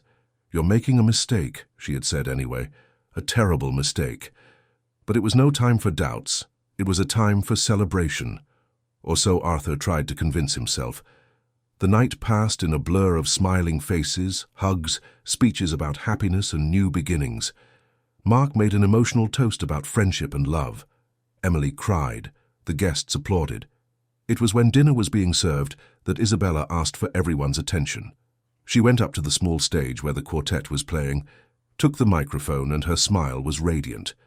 "Dear friends and family," she began, her voice echoing through the hall. "Thank you so much for being here with us on this special night. Arthur and I are building not just a marriage, but a family. And family is about trust, about honesty, about protecting those we love." Arthur felt something tighten in his chest. There was something in Isabella's tone, something he couldn't identify.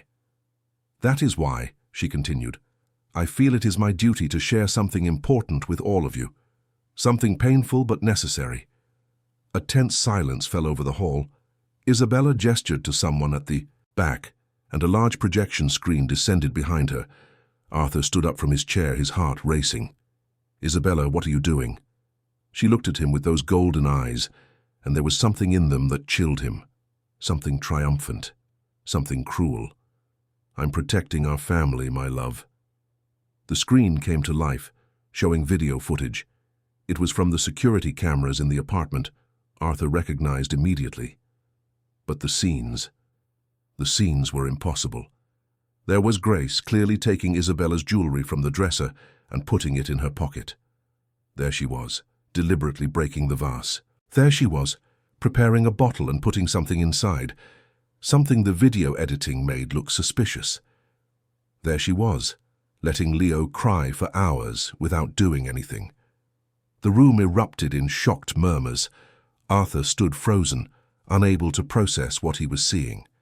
This couldn't be real.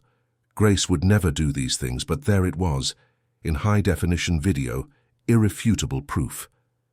"This woman," Isabella said, her voice heavy with false emotion, "was hired to care for Arthur's children. We trusted her. We opened our home to her, and she betrayed us in the worst possible way." The ballroom. Doors opened at that moment, and Arthur turned his head. Grace was there, standing in the entrance, her face pale. She wore the same clothes she had worn the first night they met, jeans and a white blouse, completely out of place among the evening gowns and tuxedos. How had she gotten in? Why was she here? Grace walked into the hall, and hundreds of heads turned to face her. The images on the screen continued to play, showing scene after scene of apparent betrayal. The murmurs grew louder, more indignant. "That's not true," Grace said, her voice trembling but firm. "The videos have been manipulated, edited to frame me." Isabella laughed, a cold sound. "Manipulated? These are videos from the security cameras installed by Arthur himself. They are irrefutable evidence." Grace looked at Arthur, her eyes pleading for understanding. "Mr. Sterling, please, you know I would never do these things. You know my character." But Arthur was silent, his eyes fixed on the images on the screen. Because they were his cameras. They were real videos from his security system. How could they be fake? Isabella came down from the stage, approaching Grace with measured steps. "This woman," she said to the guests, "not only stole from us, she endangered the health of Arthur's babies. She tried to sabotage our relationship, and when confronted, she tried to frame me with forged documents." The crowd reacted with sounds of disapproval. Some people shouted that Grace should be arrested, others called her cruel names. The pressure was unbearable. Grace looked around the room, seeing faces full of disgust and judgment. Tears streamed down her face, but she stood tall, her back straight. "I came here tonight," she said, her voice breaking, "because I couldn't let this happen without trying one last time. Those babies need protection. Enough!" Isabella shouted, and there was real fury in her voice now. "Security!" Two men in suits appeared from the sides of the hall. Arthur recognized them as the club's security team. They approached Grace, each grabbing one of her arms. "No," Grace protested, trying to break free. "Please listen to me. She's going to harm the babies. She's going to—" But her voice was muffled as they dragged her out. The last image Arthur had of her was her face, desperate and broken, looking at him with a mixture of supplication and disappointment. That cut him like a knife. Then she was gone, and the door closed. The hall was silent for a long moment. Then Isabella returned to the microphone, wiping away performative tears. "I apologize for that unpleasant scene," she said, "but I needed everyone to know the truth.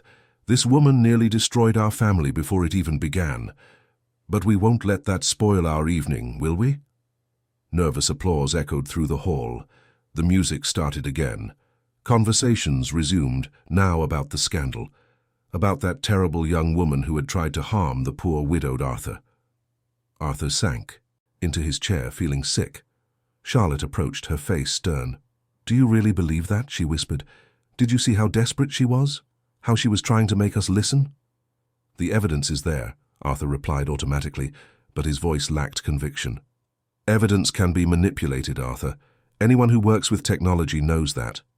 Charlotte held his hand. "That young woman loves your children. Anyone who's seen her with them knows that. And you're letting Isabella destroy her publicly." But Arthur pulled away, moving away from his sister. "I don't want to hear it. Not today." He spent the rest of the night in a daze, smiling mechanically, accepting congratulations that felt empty. Isabella was radiant, circulating among the guests, telling and retelling the story of how she had uncovered Grace's betrayal, how she had saved the family. When they finally got home, it was almost 2 in the morning. Mrs. Gable was waiting in the living room, her face tense. "Are the babies all right?" Arthur asked immediately. "They are. But I need to speak with you. Alone," Isabella interjected. "Whatever Mrs. Gable has to say, she can say in front of me. After all, in 2 weeks, I'll be part of the family." Mrs. Gable looked from one to the other, and Arthur saw conflict in her eyes. Then she simply shook her head. "Tomorrow, Mr. Arthur. We can talk tomorrow." After she left, Isabella poured herself a glass of wine, celebrating. "It was perfect," she said, "absolutely perfect. Now no one will believe a word that girl says." Arthur watched her, and for the first time he allowed himself to really see the triumph in her eyes, to see the cruel satisfaction in her smile, to see the woman she really was when she wasn't pretending.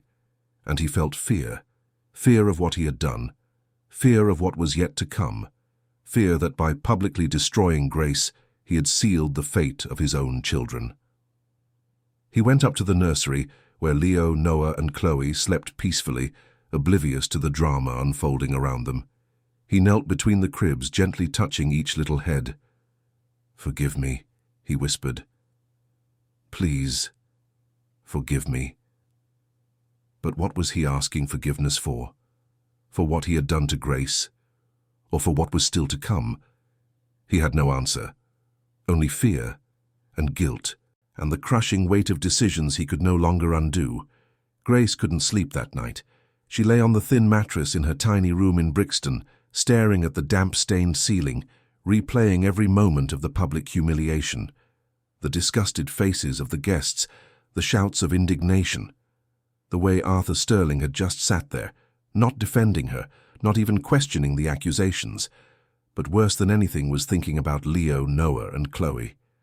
3 innocent babies in the hands of a woman who saw them as obstacles, as disposable pieces in her cruel game for money. And there was nothing Grace could do. No one would believe her now. Isabella had made sure of that. Sunday dawned grey and rainy, perfectly matching Grace's mood. Her mother, Mary, made coffee and sat beside her at the small kitchen table. "Those rich people are no good, love," she said, holding Grace's hand. "They use us and then throw us away like rubbish."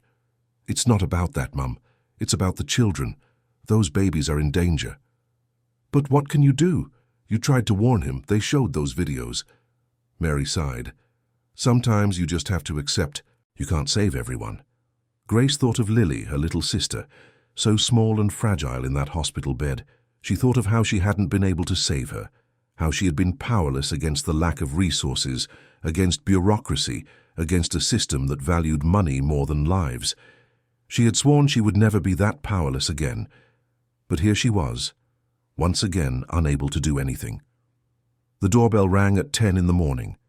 Grace went to answer, surprised to have visitors on a rainy Sunday. When she opened the door, she was even more surprised to see who was there. Mrs. Gable stood on the doorstep, wearing a simple coat soaked with rain, clutching a large handbag to her chest. Her eyes were red, as if she had been crying. "Mrs. Gable," Grace said, confused.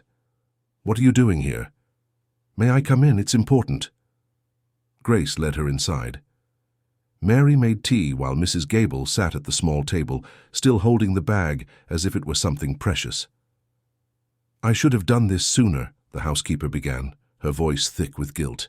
"Much sooner, but I was afraid of losing my job, afraid of the consequences. But after last night, after seeing what she did to you, I can't stay silent any longer." "What are you talking about?" Grace asked, sitting beside her. Mrs. Gable opened her bag and took out a small flash drive. "I put my own camera in the apartment, hidden 3 months ago." Grace's heart quickened. "Why?" "Because something was wrong. I saw it.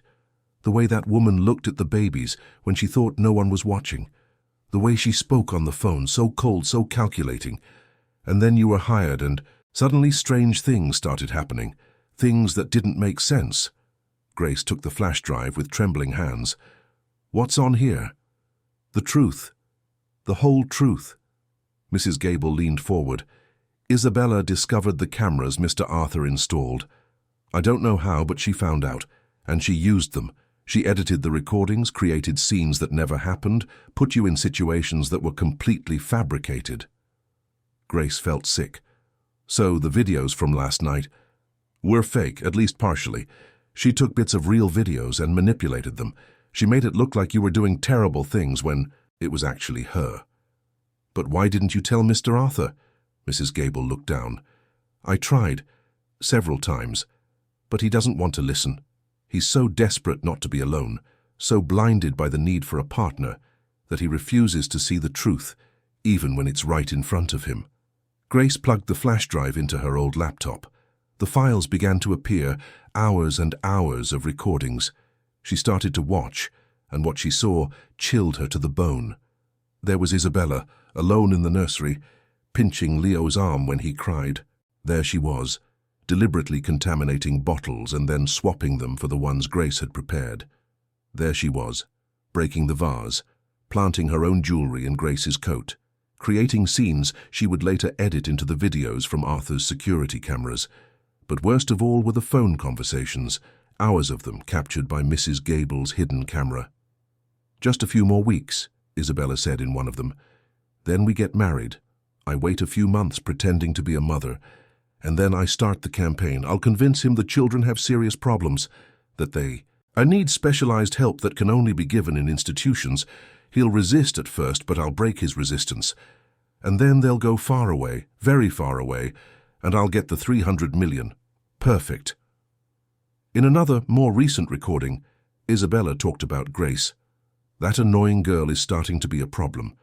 But I have a plan. I'm going to destroy her reputation publicly at the engagement party. I'll make everyone see she's a criminal, a liar. After that, no one will believe a word she says. It will be my word against hers, and I already know. Who's going to win?" Grace watched it all, tears streaming down her face. It was worse than she had imagined. Isabella wasn't just a cold woman who didn't want children.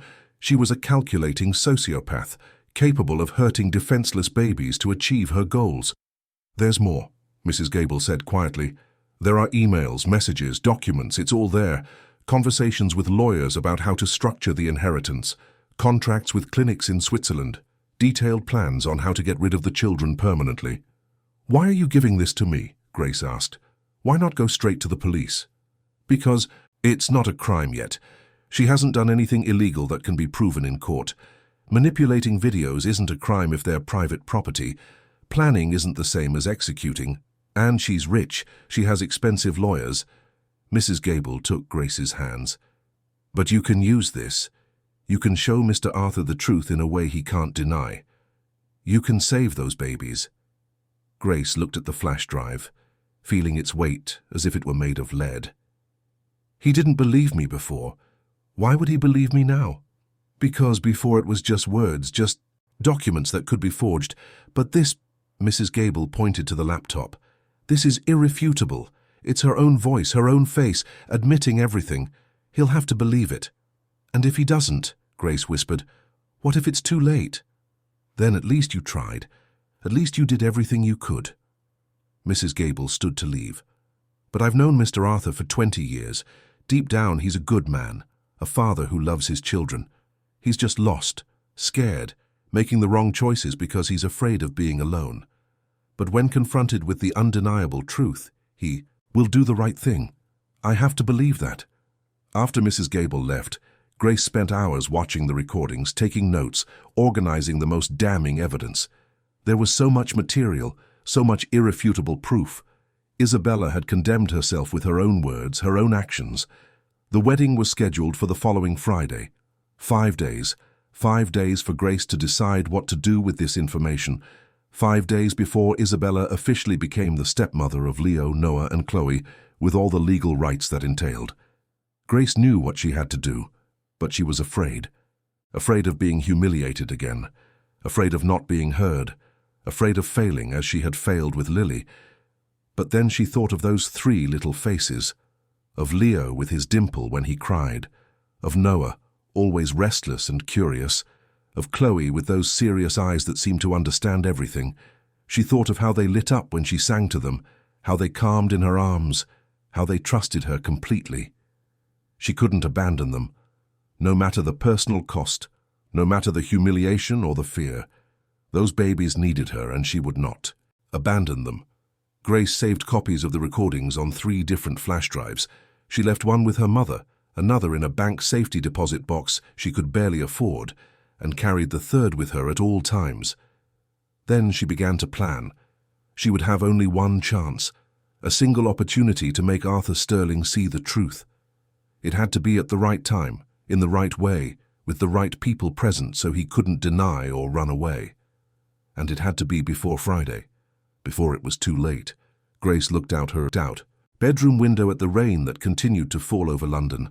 Somewhere in that massive city, 3 babies slept, oblivious to the danger surrounding them, and somewhere a cruel woman planned her future, unaware that her own arrogance, her need to document and celebrate her plans, had created the tools of her own downfall. The battle wasn't lost yet. In fact, Grace thought, clutching the flash drive to her heart, maybe it was just beginning. It was Wednesday, 2 days before the wedding. Arthur was in his study signing the final documents that would give Isabella full access to his bank accounts after their marriage. His lawyers had reviewed everything, found it all in order. In 48 hours, Isabella Vance would become Isabella Sterling, with all the rights and privileges the name carried. The pen felt as heavy as lead in his hand. Arthur looked at the papers, at the dotted lines awaiting his signature, and felt an emptiness in his chest he couldn't explain. Leo was sick again. A high fever that had started the night before. The pediatrician came, examined him, said it seemed to be just a virus but recommended careful observation. Arthur had spent the entire night beside his son's crib, changing cool cloths, taking his temperature, trying to ignore the small voice in his head, whispering that maybe Leo wasn't just sick by chance. Isabella had gone for her final wedding dress fitting. She said she would be back in the evening to help with the babies, but Arthur knew it was a lie. She always had excuses, always had something more important to do than care for Leo, Noah, and Chloe. The crying started at 3 in the afternoon. It wasn't normal crying. It was that desperate, anguished cry that made Arthur's heart race. He dropped the documents and ran to the nursery. All 3 babies were crying simultaneously, with an intensity he hadn't seen since that night Grace had come upstairs uninvited. Leo was red with fever and effort. Noah was squirming, clearly in pain. Chloe, always the calmest, was screaming as if her life depended on it. Arthur tried to pick them up, tried to calm them, but there were 3 babies, and he only had 2 arms. Mrs. Gable had asked for the afternoon off, something about urgent personal matters. He was alone, completely alone, and the babies needed help. He couldn't provide. That's when the doorbell rang. Arthur barely heard it over the crying, but the sound persisted.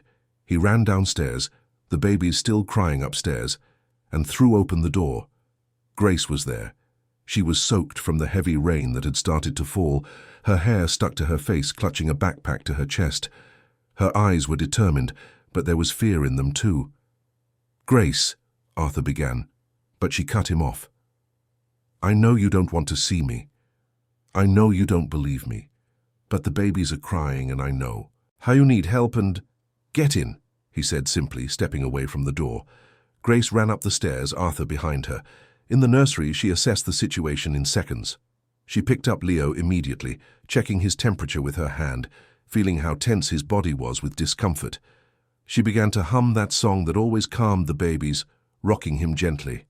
"Noah," she said to Arthur, "check his diaper. I bet he has a rash."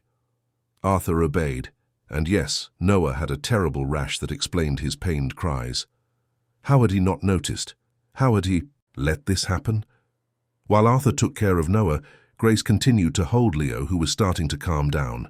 Chloe watched everything with her serious eyes, and when Grace finally had a free hand, she stroked the baby's head, murmuring soft words. In 20 minutes, all 3 babies were calm. Leo was asleep in Grace's arms, his fever seeming to break just from her presence. Noah, with fresh cream and a clean diaper, was also dozing. Chloe simply watched Grace with something that looked like gratitude. Arthur sank into the nursing armchair, exhausted. "Why did you come back?" Grace faced him. "Because they need me, and because you need to see something." "I've already seen your edited videos," Arthur said bitterly. "At the party." "Those weren't my videos. They were the videos she wanted you to see." Grace gently placed Leo in his crib, then took her backpack and pulled out an old laptop. "But there are other videos, real unedited videos that show what really happened." Arthur was about to protest, to say he didn't want to see anything more, that he was tired of lies and manipulation. But something in Grace's face made him pause. There was a determination there, a certainty that couldn't be faked. Grace booted up the laptop, opened the files, and pressed play. And Arthur's world fell apart. There was Isabella, alone in the nursery, treating the babies with a cruelty that made Arthur feel sick. There she was, contaminating bottles, planting evidence, creating the scenes she later edited to frame Grace. There she was on the phone, laughing as she described her plans to get rid of the children, to take his money, to destroy everything he loved. "No," Arthur whispered, but he couldn't look away. "This can't be real." "It is real, Mr. Sterling." Grace switched to another recording. Mrs. Gable installed her own camera. She saw what was happening and documented everything. The videos continued, scene after scene of Isabella revealing her true nature. And then came the emails, the documents, the contracts with the clinics in Switzerland. Everything Grace had tried to show him before, everything he had burned in the fireplace, was there again. But this time with video proof, with Isabella's own voice admitting her plans. Arthur stood up abruptly, walking to the window. Outside, the rain was pouring down on London. He gripped the windowsill, his knuckles white with force, trying to process what he had seen. "I knew," he said finally, his voice breaking. "Deep down, I knew. The cameras I installed, the things I saw, I knew something was wrong. But I was so afraid of being alone, so afraid to admit I'd made a mistake, that I chose not to see." He turned to face Grace. "I chose not to protect my own children because I was a coward." Tears were streaming down his face now, tears of anger and shame and guilt. Grace approached, but kept a respectful distance. "You were scared. You were alone and desperate. She made you believe she was the solution to your problems." "But I saw it!" Arthur beat his chest. "I saw how she was with the babies. I saw it on the cameras and still did nothing. What kind of father am I?" "A human father. A father who made mistakes because he was lost and scared." Grace took another step. "But it's not too late. You can still protect them. You can still do the right thing." Before Arthur could reply, they heard the front door open. Footsteps in the hall. Isabella was back. "Early. Arthur," she called out. "Darling, where are you?" Arthur and Grace exchanged glances. Then Arthur made a decision. He took the laptop, checked that the babies were still asleep, and went downstairs. Grace followed him, her heart pounding. Isabella was in the living room taking off her wet coat. Her smile vanished when she saw Grace. "What is she doing here?" she demanded, looking at Arthur. "I thought we agreed." "Sit down," Arthur said, and there was something in his voice that made Isabella pause. "Please sit down." Isabella obeyed slowly, but her eyes were alert, calculating. Grace stood, by the door ready to run if necessary. Arthur placed the laptop on the coffee table, turned the screen towards Isabella, and pressed play. They watched in silence. Isabella tried to maintain her composure at first, but as the videos progressed, her mask began to slip. Her fingers gripped the arms of the chair. Her face grew paler and paler. When the videos finished, the silence was deafening. Isabella looked from the laptop to Arthur, then to Grace. Grace could see her mind working, searching for a way out, an explanation, a way to spin the situation. But there was no way out. The proof was undeniable. "You used my fear against me," Arthur said slowly. "You used my desperation to manipulate your way into my life, and you were planning to destroy my children." Isabella laughed, a bitter, humorless sound. "Destroy? I was planning to save them from you. A pathetic father who can't even change a diaper properly. They'd be better off anywhere than with you." Grace stepped forward. "You never cared about them. You only wanted the money." "And you care so much, don't you?" Isabella turned on her, her eyes flashing with anger. "A girl from the slums who's barely scraping by. You think he's going to choose you over me?" She laughed again. "Please, he knows your place." "Enough," Arthur said, his voice icy. "I want you to leave. Now. You can't kick me out, not without consequences." Isabella crossed her arms. "I have lawyers, I have connections, I can make your life a living hell. You can try." Arthur picked up his phone. "But I have copies of these videos with my lawyers, with the police, with journalists. If you try anything against me or my children, everything will be made public, and then we'll see what your connections are worth when everyone knows who you really are."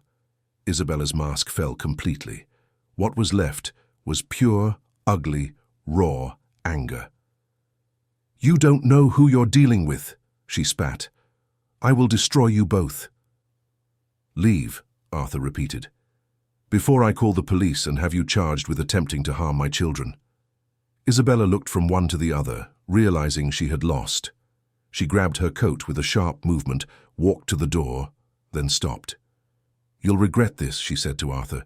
When you're alone again, when you realize no one else will want you and those 3 crying children, you'll regret letting me go." Then she left, slamming the door behind her. The sound echoed through the apartment, and then there was silence.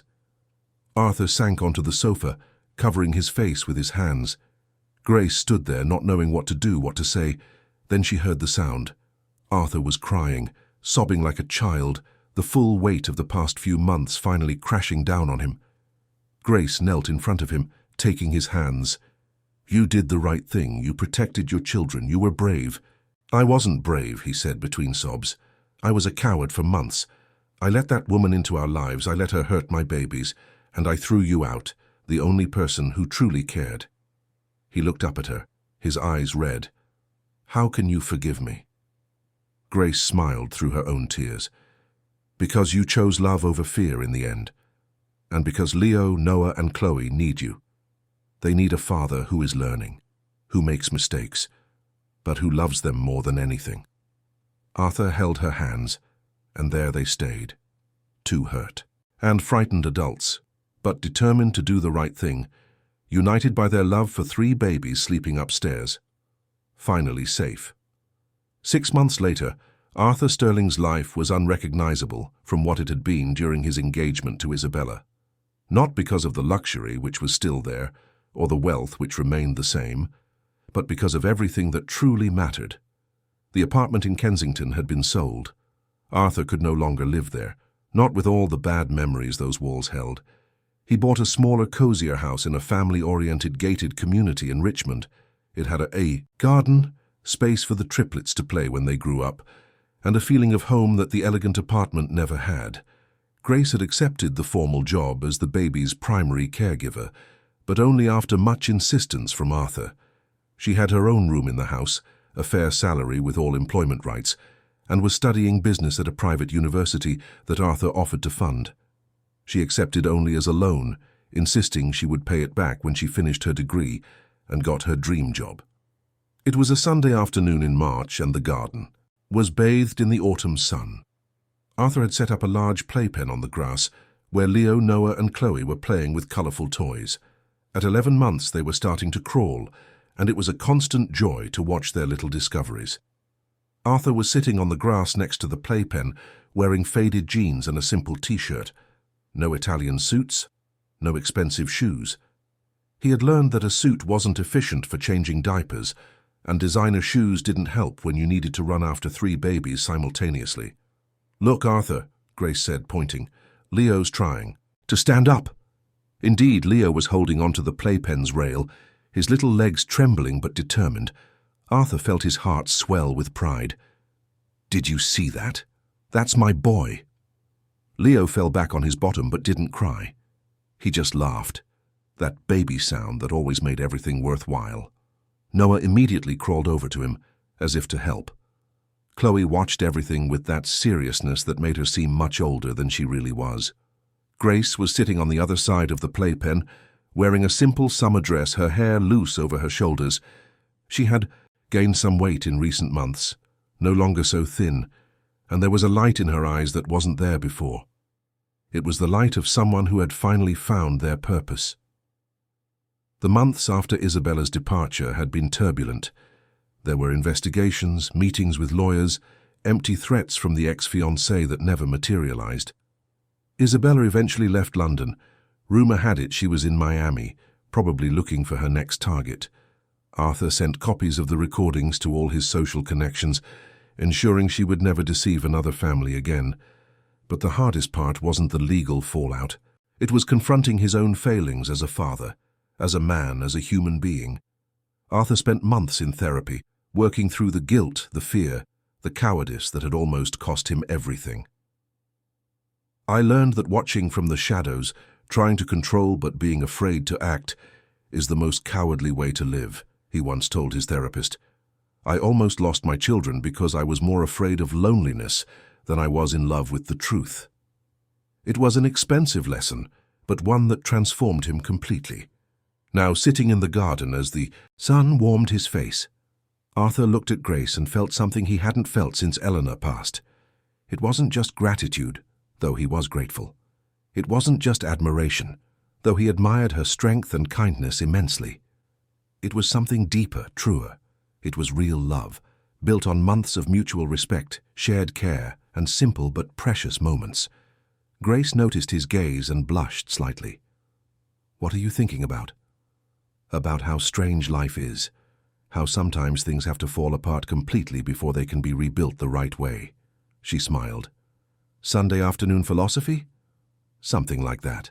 Arthur hesitated, then continued. "Grace, I wanted to ask you something." She looked at him with those dark eyes that always seemed to see right through him. "You can ask. Have you ever thought about—" He stopped, suddenly nervous like a teenager. "About us, as something more than employer and employee?" Grace was quiet for a long moment. Leo chose that instant to start crying, wanting to be held. She picked him up automatically, calming him against her chest before answering. "I think about it every day," she said finally, "but I'm scared." "Of what?" "That you're confusing gratitude with love. That you're looking to fill a void, like you did with Isabella. That I'm just convenient. The person who's here taking care of your children."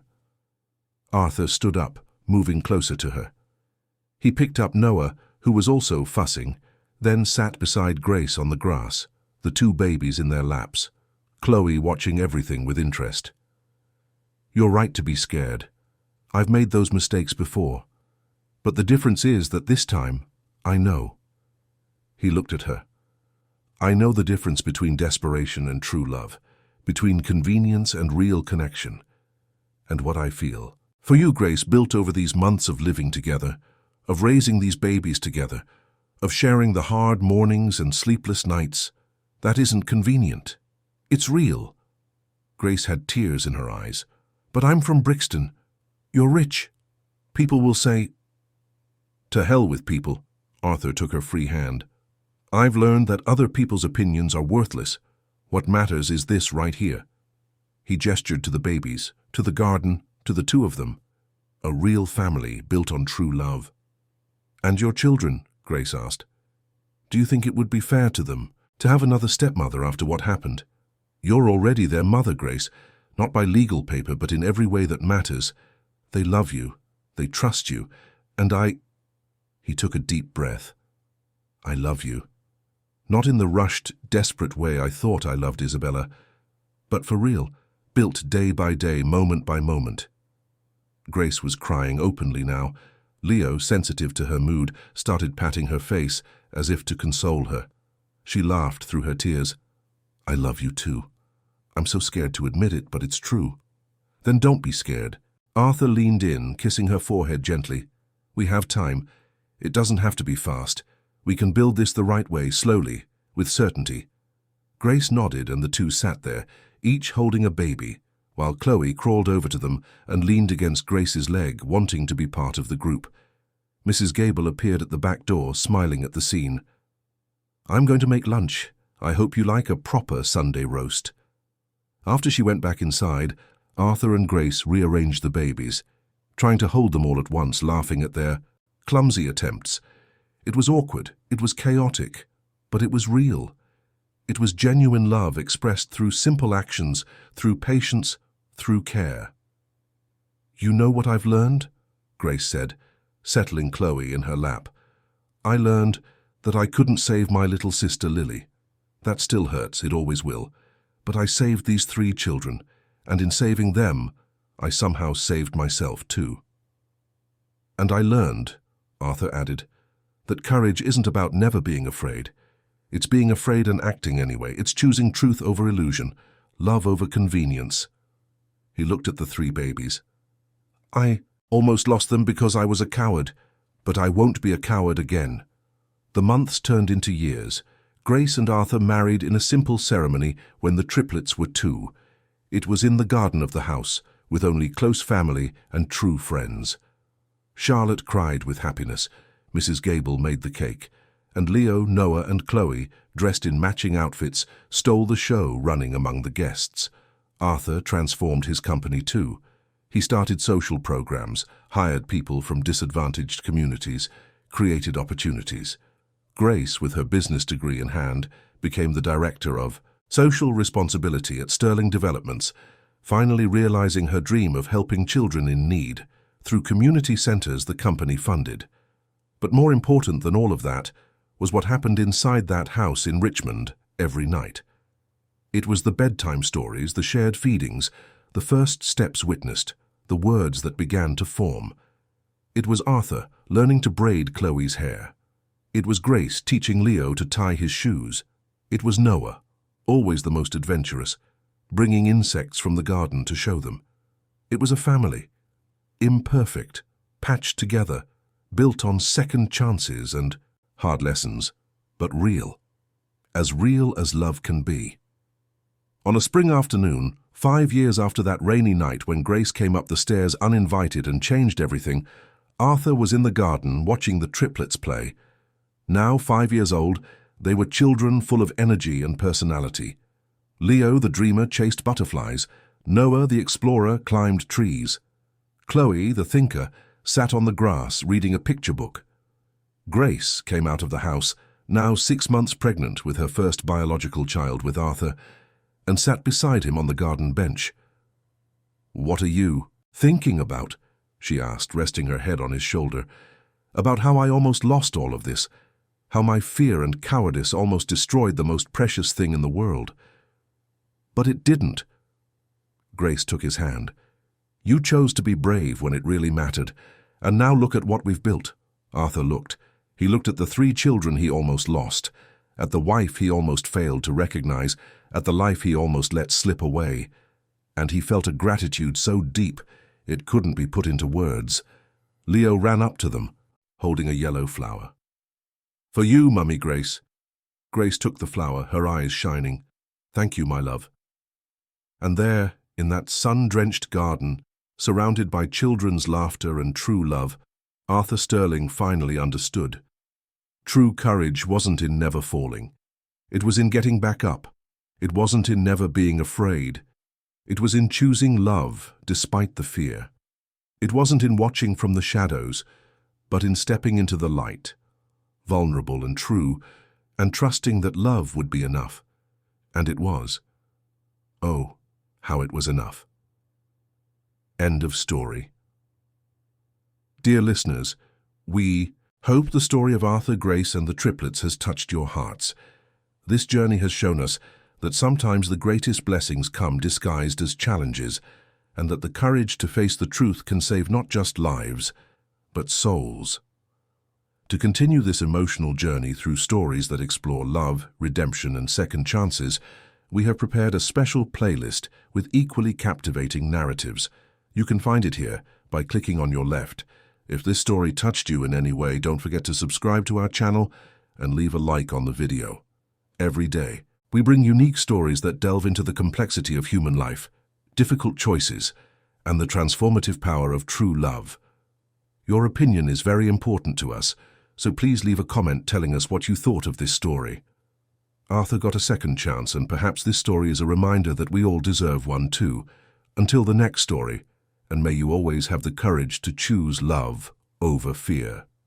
See you in the comments.